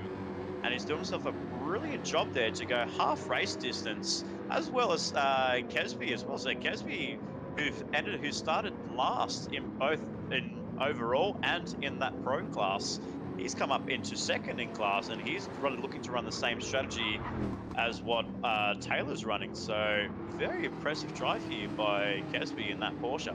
Absolutely. Fantastic, making you stretch it out as we see. Yes, up into the pits. I believe we've got Von Duve now there for his first pit stop, dropping down to 6th place. We could be seeing a bit of a double stack here between the WTC Racing boys. We'll keep an eye on Aussie, see what he does going into the pit lane. There we go, he's in. So will they service Von Duve in the nick of time, or will Aussie have to just wait into the pit lane? The pit crew you can definitely see on Von Duve's car, they're working on his car, but will Aussie Taylor be able to slide into that just in time? We'll find out very shortly how smooth is their transition. There's Von Duve leaving the pit lane. Oh, and fantastic. That was a synchronized pit stop there. Well done to WTC Racing. That was an excellent maneuver from the team. Very close call, but wow, that is double stacking at its finest there, Joel. Absolutely. That almost looked like it was rehearsed. The guys must have practiced that in the pits. Absolutely. Honestly, they had the tyres there ready to go. They had another second set of fuel canister. These guys have really got their pit strategies in order here in the GT3 Championship. Wow, that was fantastic. Yeah. Once in a lifetime you'd see that, as we see our race leader now, Rolskin Hardley for Diffusion Race Engineering.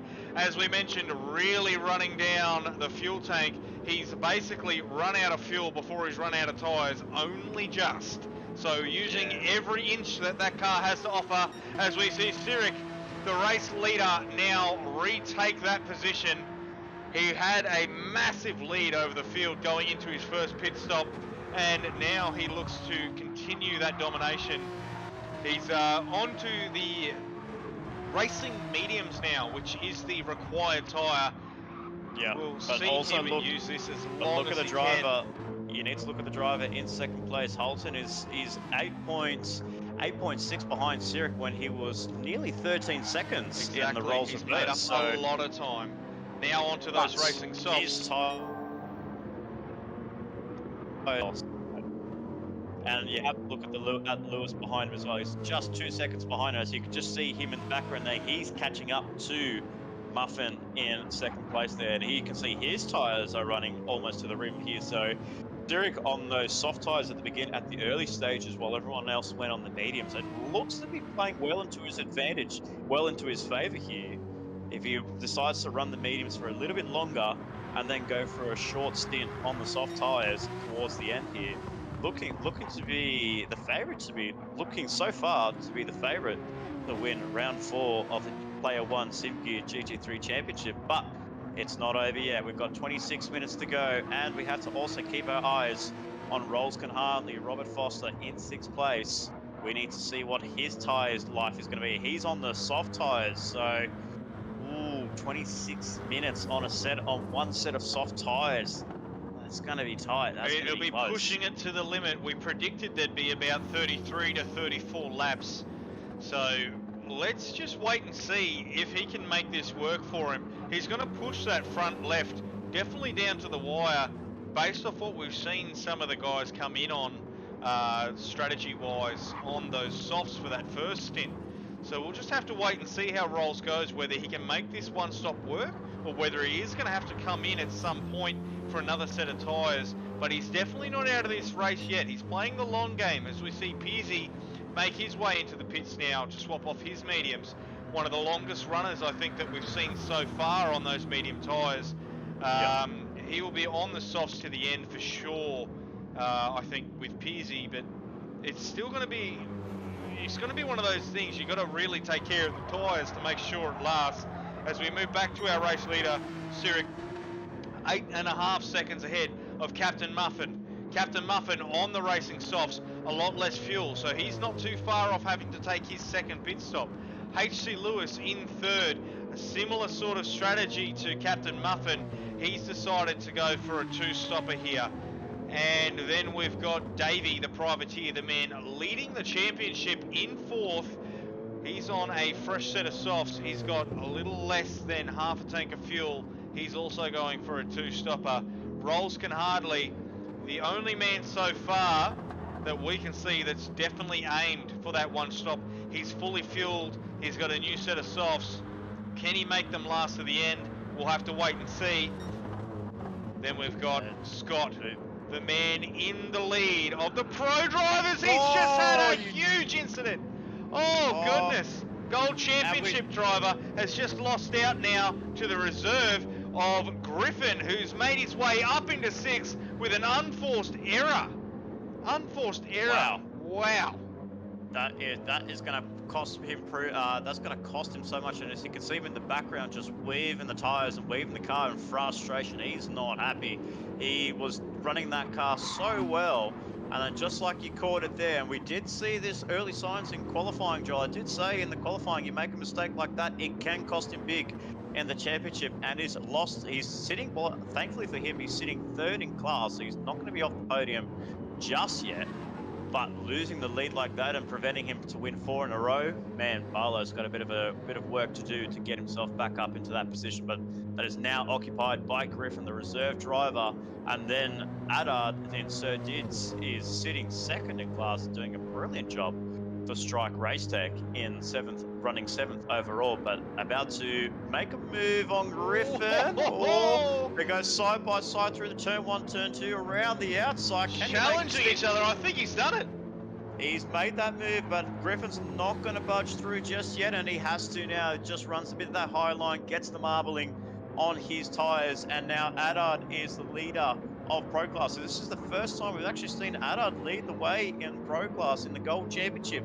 Doing a brilliant job here. He's got some good tyre life as well, so he looks like to be running a similar strategy to what Barlow's running. So if that's the case, he's done himself a really good job there to get himself high up there on more or less on a fresh set of soft tyres, as we see Griffin defending from his good mate in Von Doof in that Jaguar in the elite class.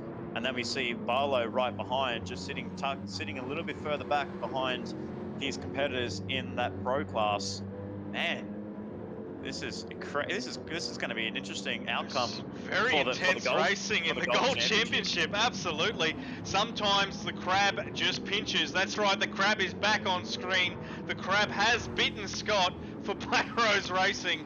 He's gone off all on his own into the sand. Unfortunate for him, he's dropped 2 positions in that pro racing category, the Gold Championship.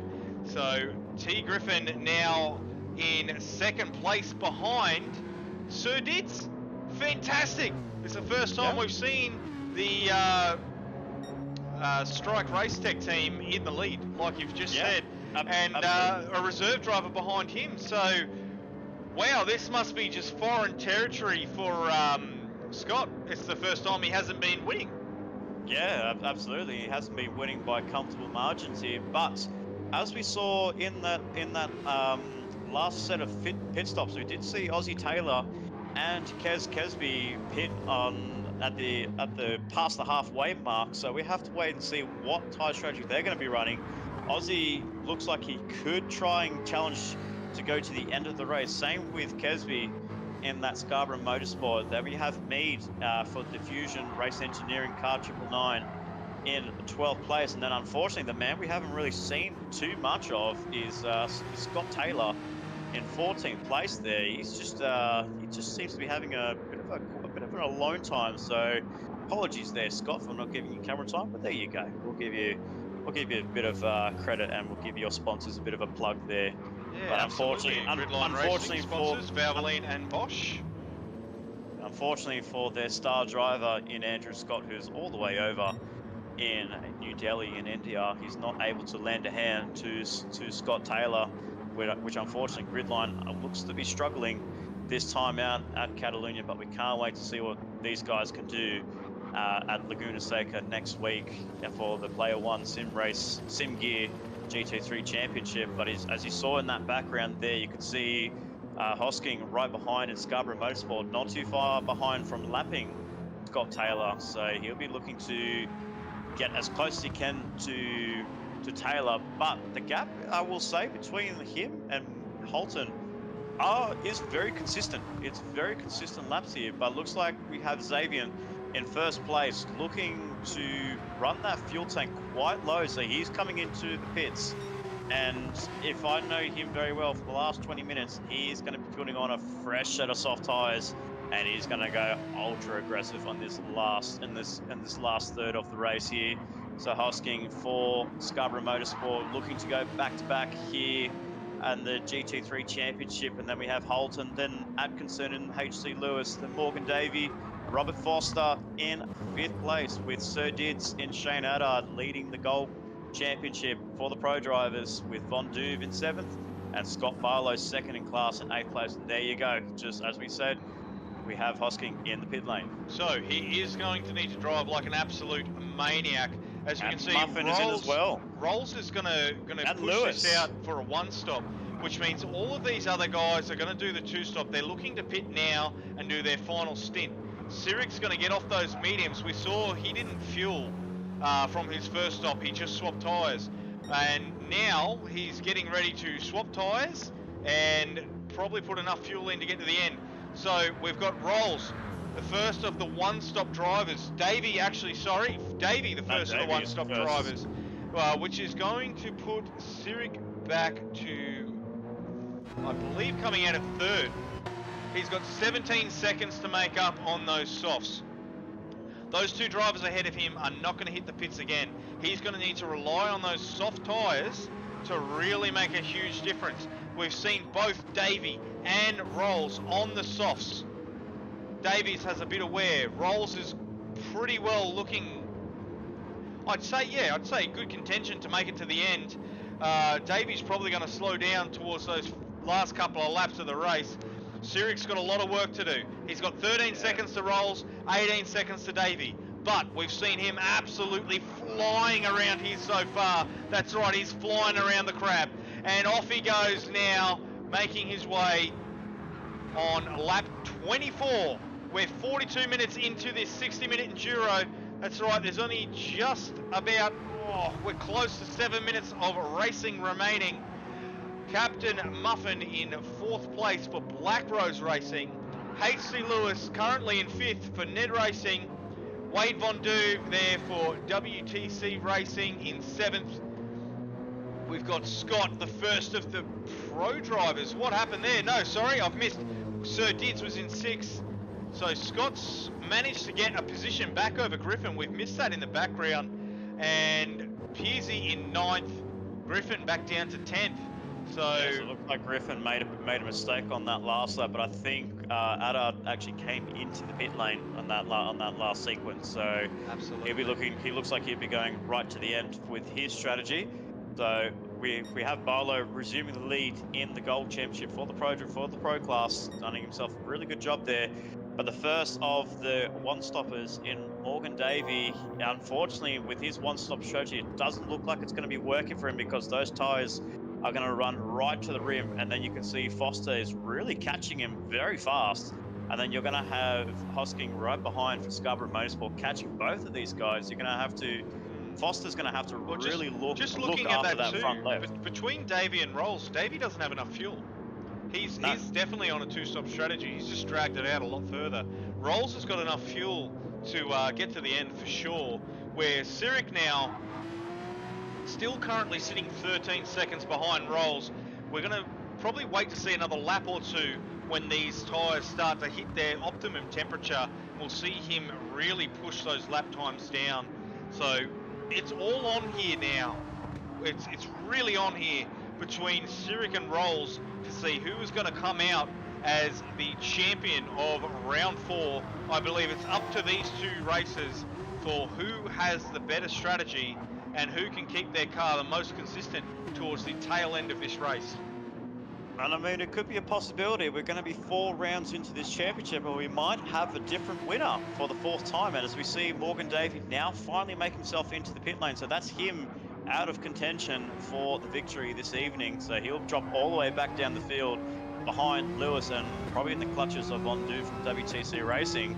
But if Foster can keep this pace and can manage that front left tyre, while you see Sirik pushing this car to the absolute limit in a car that's not as powerful as the BMW after the latest GT7 update, he's going to be really working this car to its absolute limit while Rolls has to be managing that front left. So it'll be an exciting finish with only 15 minutes to go, or 14 minutes to go, of this exciting race that is the circuit that is round 4 of the Player1 Sim Gear GT3 Championship. As we see Sirik now hitting a purple sector through sector 2. Wow, everything's on for show now. He's on those softs, he's really pushing this car. Will we see a time just as fast as the qualifying from him? As we see HC Lewis taking out the fastest lap of the race so far with a 144.489. Really pushing that car there, the Aston Martin for NED Racing. Currently sitting in 4th as we now jump down through the field. Captain Muffin in 3rd on lap 26, about 20 seconds behind the race leader. HC Lewis in 4th, right on his tail. Davey, the privateer, the man currently leading the championship, back in 5th, a good 30 seconds away from Rolls. So this is the first time we've seen in the tail end of the race where he was not already up towards the front. We've seen him down towards the end of the grid a couple of times in the first half of the race, but his strategy's usually been second to none. Unfortunately, not so tonight.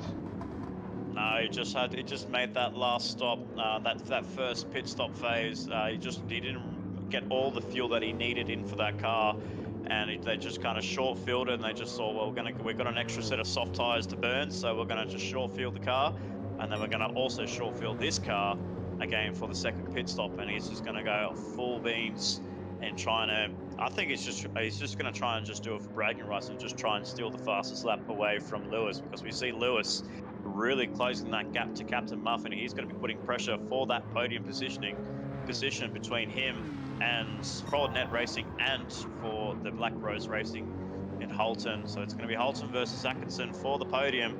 It looks to be like that Rolls can hardly and Sirik will be taking the first 2 steps of the podium, but it's very, very important for Rolls to manage that front left tire. I don't want to cut back to him because I don't want to know what his front left is looking like. But I think from what I can see there, from what I can see on the other monitor on his onboard, he looks like he's really struggling to get the turn in, especially going into that first section of the circuit. It's going to be interesting to see how it all folds out. We'll cut back to our race leader in a couple of laps as we move down through the field now. We've got in 6th place Wade Von Du for WTC Racing in that Jaguar. He's not really too far behind Davey. He's 12 seconds back. It's essentially, 3 corners. He's just making his way around that right pincer of the crab. Yeah. back. He seems to be running his own kind of race there, and I think that's what the WTC driver really needed this evening. So he just needed just a clean race.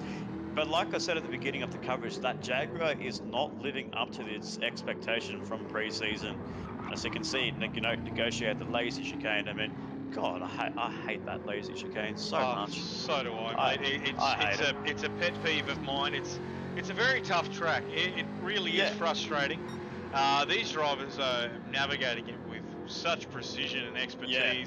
The timing across qualifying was absolutely amazing to watch. I think besides Barlow's mistake that we caught only a few laps ago, I feel like most of the drivers have done a very good job here, not making too many mistakes here. So we've seen a lot of clean, fast driving, and drivers not making too many mistakes here. So it's top credit. It's top credit for our drivers this evening. Absolutely. It's a very easy track to make those mistakes in handling this circuit corners. that is not known to be a very popular track. Yeah, absolutely. Well, the track was only introduced in the early 90s in 1991, so it's been in the calendar for more than 30 years now. So, and it's played host to a lot of Formula 1 and MotoGP championships, and now the MotorMotion Player1 Sim Gear GT3 Championship for round 4 of their full debut season. While most of the circuits, that we've seen over the last few rounds is fast and flowing, unfortunately the reason why we have this chicane is because it just, for safety requirements, have seen a sector modification. It's butchered with a lot of chicanes, and especially with that laser chicane through 14 and 15, spoiling, what was one pronounced as a really fast, like 1990s era race circuits where we saw the old V10s and V8s of the Formula 1 era taking that turns 13 and 14 flat. But now, thankfully, in 2023, we're going to be seeing the Formula 1 drivers taking that outer lane and going for that double right-hander, making it only a 14-corner circuit. And we're going to be seeing some great crazy. We're going to see some crazy speeds from our Formula 1 drivers in a few months' time. So we cannot wait to see how that goes. It'll be absolutely fantastic to watch as we see Sir Dids now making his way through turns 14 and 15, the corners we're just talking about, coming across the final straight for lap 28. Himself and Scott really battling it out. The two Mercs really hammering it around here. We're almost 52 minutes in, so we're getting very close to the end of this race. As we move down through the field, GLR Scotty is in 12th for Gridline Racing, Aussie Taylor in 13th for WTCR, and Tony Griffin, the reserve driver. Something has gone amiss. He was really well up the order, and now he's also copped himself a half-second penalty. I think, unfortunately, for Griffin's sake, I think going aggressive was a little bit too aggressive in the sense of really trying to make soft tires run for a very fast period of time and try and get himself up the order. But unfortunately, when you don't have a game plan, you do struggle around here for a long battle. So, unfortunately for Griffin, he's just down the order in 14th and last place. A race to get out. Very ambitious, and I will say, I'll give credit to him in that at the beginning of the race. Some very ambitious moves there, and great driving by Griffin. But unfortunately, just the strategy calls have just hampered the NED Racer in car 62. But we look back towards the front. Let's check on those tires that Foster's got, and my goodness, that has got no tread whatsoever. We're about 7 minutes to go, and I don't know what I'm going to see here, Joel. I think we're going to see a massive accident between that Rolls can hardly, or in no pun intended, can hardly make these tyres work for 7 more minutes. I think we might be pleasantly surprised. We'll have to wait and see what happens. I think he's going to continue to push on. We'll have to see how much it hampers him. We'll have to wait and see. The front lefts around this track, and I did see on the extra camera through his onboard, he is really struggling to get the car turned in. Let's just try and go for an onboard section. Let's see what this car actually looks like coming through the lazy chicane here. So you can just see missing the apex on turn 14. How's he? Oh, 13. Going through 14 and 15. He does that very nicely. And then coming through to turn 16. he just can't make the corners. He gets it, he tries to pinch the corner, but you see him just letting off that throttle just a little bit more.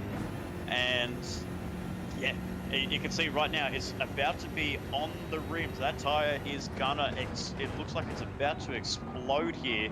And we've just got under 6 minutes to go. So we're thinking at about another 4 more laps here, or 3 more laps here. I just don't know. I don't think he's going to make it work.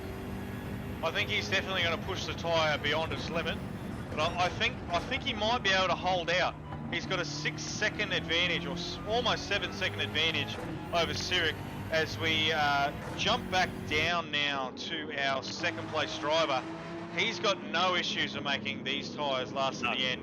We've seen him absolutely flying, and from lap 27 through to 30, he's been in the 144, so he's slowly chipping away at the time from Rolls, but it's not as much as we would have expected to see him gain.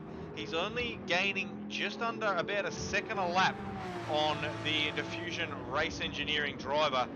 Will it be enough to make it for the next 3 laps? We'll have to wait and see. He's off in the distance. He can see him. He's in eye shot. Yeah, he's just going to be patient, take his time, and make sure that he doesn't push the car too hard himself. But if anyone can do it, it's definitely Sirik. He's a very good driver. Very, very skilled and talented. Rolls really being a bit ambitious, I think. Trying to make those softs last as long as he can. I'm sorry to report there, Rolls is really struggling in this last section of the track. He's down to about 5, just under 6 seconds there. And he's really, really struggling to get this car turned. And you can see the tyre is right on the rim there. His team is trying to call him into the pit lane. He's saying no. If this is reminiscent of JB Wingcup's 2014 Bathurst 1000 fuel strategy, where he ran on fumes towards the end there, but this is on the reverse end of the spectrum. He's running on no tyres whatsoever, and he's just under, so you can hear that tyre screaming. It just wants to come off the car. I'd have to say, Nick, that this is very reminiscent of round 2, where Sirik pushed his tyres beyond the limit and then ended up losing 2 positions and losing out from a podium spot down to 4th or 5th, where a couple of drivers managed to get past. Rolls almost doing the same thing here now. So as we can see, Sirik really starting to make up the time on that BMW. We can see that the seconds just dropping throughout the track. Currently it's sort of staying stable, but once we get up to the corners, we can see Sirik really starting to get some really good advantage, running the fuel quite lean. So we'll have to wait and see if he's got enough in the tank. Yeah, he's got plenty of fuel. He's fueled to the end there. I mean, for Rolls' sake, if he was running on a NASCAR track, he would love he would love turning left as much as he can, because turning right around this track is going to be near impossible to keep that car going. He's dropped down to under 3 seconds now, almost, yeah. He's about 2.9 ahead of Sirik, and Sirik is coming. He's coming fast. It's 2 minutes 41 to go. We're going to have 2 more laps here of the round 4 Player 1 Sim Gear GT3 Championship here at Circuit de Catalunya in Barcelona. The gap between the 2 drivers is nothing, 2.5 seconds, and Rolls is just going to be praying that he wants more left-hand corners, but unfortunately in this first sector it is all right-handers. That's absolutely right. It's going to be brutal for him to make that car sort of stay in front. And the gap is shrinking. It is absolutely shrinking. As we go down the field, probably for the final time before we see a change of leaders. Sirik in second, Captain Muffin in third with a half-second penalty. HC Lewis in fourth, Davey the privateer in fifth, Von Duve in sixth, Piercy in seventh, Brucey. Is Brucey the first of the pro drivers? What's happened? He is. He's in eighth place overall. Fantastic drive for him. Scott right behind him in ninth place. Sir Dids not out of it yet in 10th. Kez Audio also putting his name into contention in 11th place. GLR Scotty in 12th. Aussie in 13th. And Mr. Griffin, the reserve driver, rounding out our race field as we jump back now to the action, where we're now to almost half a second distance between the leader and second place. Will he And have we've enough just to seen- hold and off? We've just seen the pro drivers have crossed the line for their final lap here. These guys are on their second last lap, and look at Cyric go through in that Porsche. He's right on the tail of that Diffusion Race Engineering. He doesn't want to make a move through the lazy chicane because he knows he's only going to have one more lap to go. So one more lap here for round 4 of the GT3 Championship, sponsored by Player1 Sim Gear. It's going to be between Diffusion Racing trying to get their first win in the Platinum Championship. Will Cyric go back to back? We'll have to wait and see, as he's trying to tuck into that slipstream. They're going to go into turn 1 with Cyric with a bit of a up ahead. He goes for the move on the inside and he pulls it off, and he makes a perfect stint there. But he's got a 1-second penalty there, so he needs to make that first sector his home. He needs to make that first sector work for him.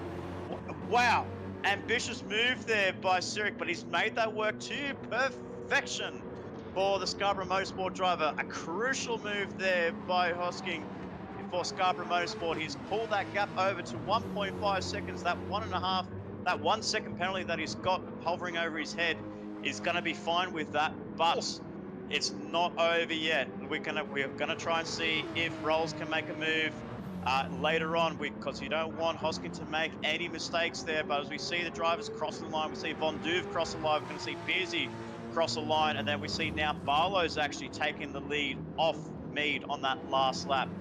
But let's see what Hosking has got. He pulls off to the side, he burns that penalty. Rolls is coming right back into that slipstream, but it's just less than a second. It's not enough. Oh, no, Cyric's run very Cyric wide. has run wide on turn 10. Wow, this is going to be a grandstand finish. We're going to see Rolls try and go for a move in the last section, the section where making overtakes is nowhere near possible. And my goodness, Cyric has just gone away with that. He needs to negotiate the lazy chicane. We've just seen the Diffusion Race Engineering car absolutely run out of fuel. That's it. The car is done. Now and it's Hosking hosting. crosses the line. He will take the victory. Back-to-back victories to Scarborough Motorsport, but Rolls can hardly come through, and Lewis has gone through on the last lap as well. So Lewis will take the podium away from Black Rose Racing Holton. He will take P3, and Muffin will take P4. Wow, what an amazing last lap we have seen here. Round 4 of the Player1 SimGear GT3 Championship. I don't think down anyone expected to see 35 lap. laps. That's fantastic. Von Duve in 6th place, Pearsey in 7th, and we will bring up the results for you very, very shortly. Wow, what a fantastic drive. My goodness. All right, On the last lap that we saw Cyric pull off the move of the night, a late dive going into turn 1 on that final lap, the crucial move that won him the race this evening, pulls it off to perfection, takes a victory, back-to-back victories for Scarborough Motorsport. So takes first place, but you got to give credit to Rolls Hardley for that one-stop strategy. Almost made it work, almost had it done. Unfortunately, just missed out where he needed it most for that last lap. Had it have been one lap short, he would have taken that victory. But you know, it's never over until the fat lady sings, Joel. And Cyric came through with the odds-on favourite for that Porsche to be taking victory back-to-back, and Lewis as well on that last lap, making the move on Captain Muffin and Aidan Holton to take that final podium step. Absolutely, wow, I'm just Nick. speechless. That was fantastic racing. We saw both Rolls and Lewis come across the line with a full red front left. So both of those guys have really stretched out their one-stop strategy to make it work. It was very surprising to see Rolls not really losing too much time over his whole run with that front left tyre being completely red. Fantastic drive from Cyric, managing to get it done in the final lap of the race. I don't think anyone expected it to hit 35 laps. Those guys were absolutely flying, as we see our top 4, just like in qualifying, all doing a fast lap of a 1:44. And of course, Scott, the fastest of the pro drivers, he's managed to get it done. He's got past 2 drivers. I don't know how 4 he's in a done row. it in the tail end of that series, but of course these guys are all going to show as one lap down, not managing to hit the 35 laps like these absolute aliens at the front of the grid. As we move on to our second page, we've seen Big Bruce the Shark from Diffusion Race Engineering, manage to take out second place in the Gold Championship. A huge hats off to him. Managed to get past a couple of really fast drivers towards the end. Sir Dids in third place in the Gold Championship. Kez Audio in fourth. GLR Scotty in fifth. And Aussie in sixth, with T Griffin unfortunately having some sort of incident somewhere through the race and dropping down. He was looking really good for a while as the reserve. He was up in the lead, but something's happened, and I'm sure we'll find out all about it a little bit later throughout the series. We can give you a bit of an update next week to what actually happened, but a fantastic drive for him. Obviously a driver that hasn't had any practice in the car, just filling in for the team with the absent driver of Drew Ison. Oh, absolutely, and you know, I give full credits to Glenn Mead in the Barry White in Big Bruce at the Shark in 9th place and second in class there. That's actually his best performance throughout the whole 4 rounds that I've seen in this championship, and he's worked a strategy that has worked perfectly. So both Diffusion Race Engineering cars second in their respective classes. We'll find out, and we'll wait and see what their positionings are in both silver and bronze championship, but Diffusion can be really, really happy with that, getting both cars on the podium, and that's a first for them. So then they've done well. And the return of Strike Race Tech in Shane Haddard in third place in Gold Championship. So top stuff for him as well. Absolutely. Fantastic run for those guys. And of course, a shout out for our sponsors of the race, which is Player1 Sim Gear. They were created by sim enthusiasts for sim enthusiasts. They're a Melbourne-based and 100% Australian-owned and operated company. When they launched Player1, they set out to create an online destination for racers, flight simmers, and all kinds of sim fans. So to shop for all of the best hardware at the best prices, make sure you visit www.p1simgear.com.au. And remember, if they don't have it in stock, let them know. They really hope that you like their site, and please provide any feedback. If there's something that they don't have, they will do their best to go out and find it for you. At Player1, they're passionate about giving back and supporting the local racing communities that make this hobby so rewarding for all of us. So they have happily chipped in to help provide a prize for each of the Division Driver Championships. That's right, there's some e-vouchers up for grabs for these drivers. One for Platinum Championship, one for Gold, one for Silver, and one for Bronze. That's right, so make sure you visit www.p1simgear.com.au, the proud and official sponsors of the MotorMotion E-Series GT3 Championship. Absolutely, a great prize there from our major sponsors here at MotorMotion E-Series, and it's now time for the Player1 Sim Gear driver of the day here. And I mean, we might have some differing opinions here, but I'll go first on who I want to pick as my driver of the day. I as much as I want to give it to my man in Xavier Hosking for Scarborough Motorsport, I just have this little urge and have this gut feeling that I just have to give it to Robert Foster in Rolls Can Hardly.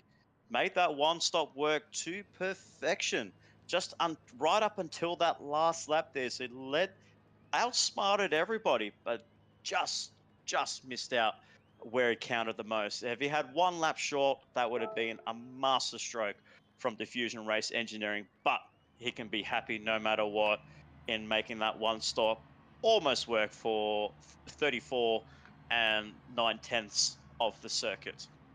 Mate, I absolutely have to agree with you. That M6 to push around that far, that fast, he's done a fantastic job to make that car get around there as quickly as he has, with the tyre completely worn off. You called it with about, I think, almost 8 minutes remaining of the race that that tyre was down to its rim. He had about an 8-second gap at that point in time, and he's managed to basically hold out for 8 minutes. Almost, until the end. So, really fantastic drive. Right up until that last minute. It's probably the first time we've seen him make it all the way around without an unforced error by trying to push that car too hard. And I'd say the updates possibly helped the M6 in that regard. So really, really well done to Rolls. Fantastic drive, mate. Congratulations. That's drive of the day from both myself and Nick Pautasso. So, wow, fantastic, mate. Well done.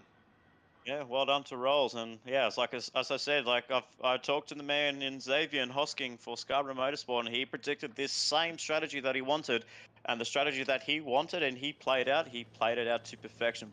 But I have a feeling he must have been very nervous. Absolutely. that came right down to the wire, didn't it? Like we were talking Up to Foster. last half of the last lap. Just that was fantastic, epic to watch. So. Absolutely, and I think as well, we have to find the post race footage on the battle between Lewis Atkinson and Aidan Holton in 3rd and 4th place. They must have made a move.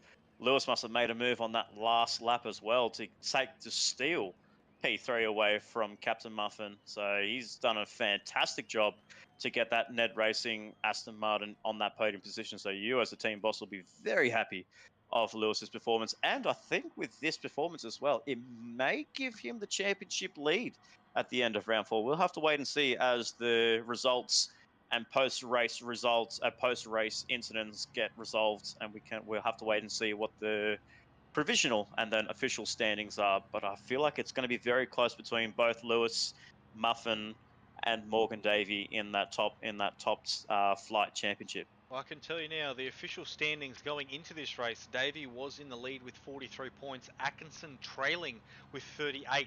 So very, very close. But guess what? Hosking was in 3rd with 36. So that might make him jump 2 positions. So we'll just have to wait and see what happens there. That's actually a very good point there. I missed out on Hosking being 3rd place. So I thought it was a Black Rose racer, but no, Hosking's done very well. Back-to-back victories for Scarborough Motorsport. I don't think Scarborough Motorsport were expecting this kind of result here this evening, especially over the last couple of rounds. So the latest update has worked that Scarborough Motorsport to Hosking's and Kesby's strategies very well as the Diffusion race engineering. So, but we'll also need to wait and see next week on how Gridline do with the return of Andrew Scott in Ando 787. So we have to wait and see what his pace is going to be like. But a lot of head scratching for the boys at WTC Racing, finishing in 6th place in the Platinum Championship, and with Aussie Taylor finishing 2nd last as well. As there you go, finishing in 13th overall place. So that F-Type, that Jaguar is not suiting these cars, not suiting the drivers at all.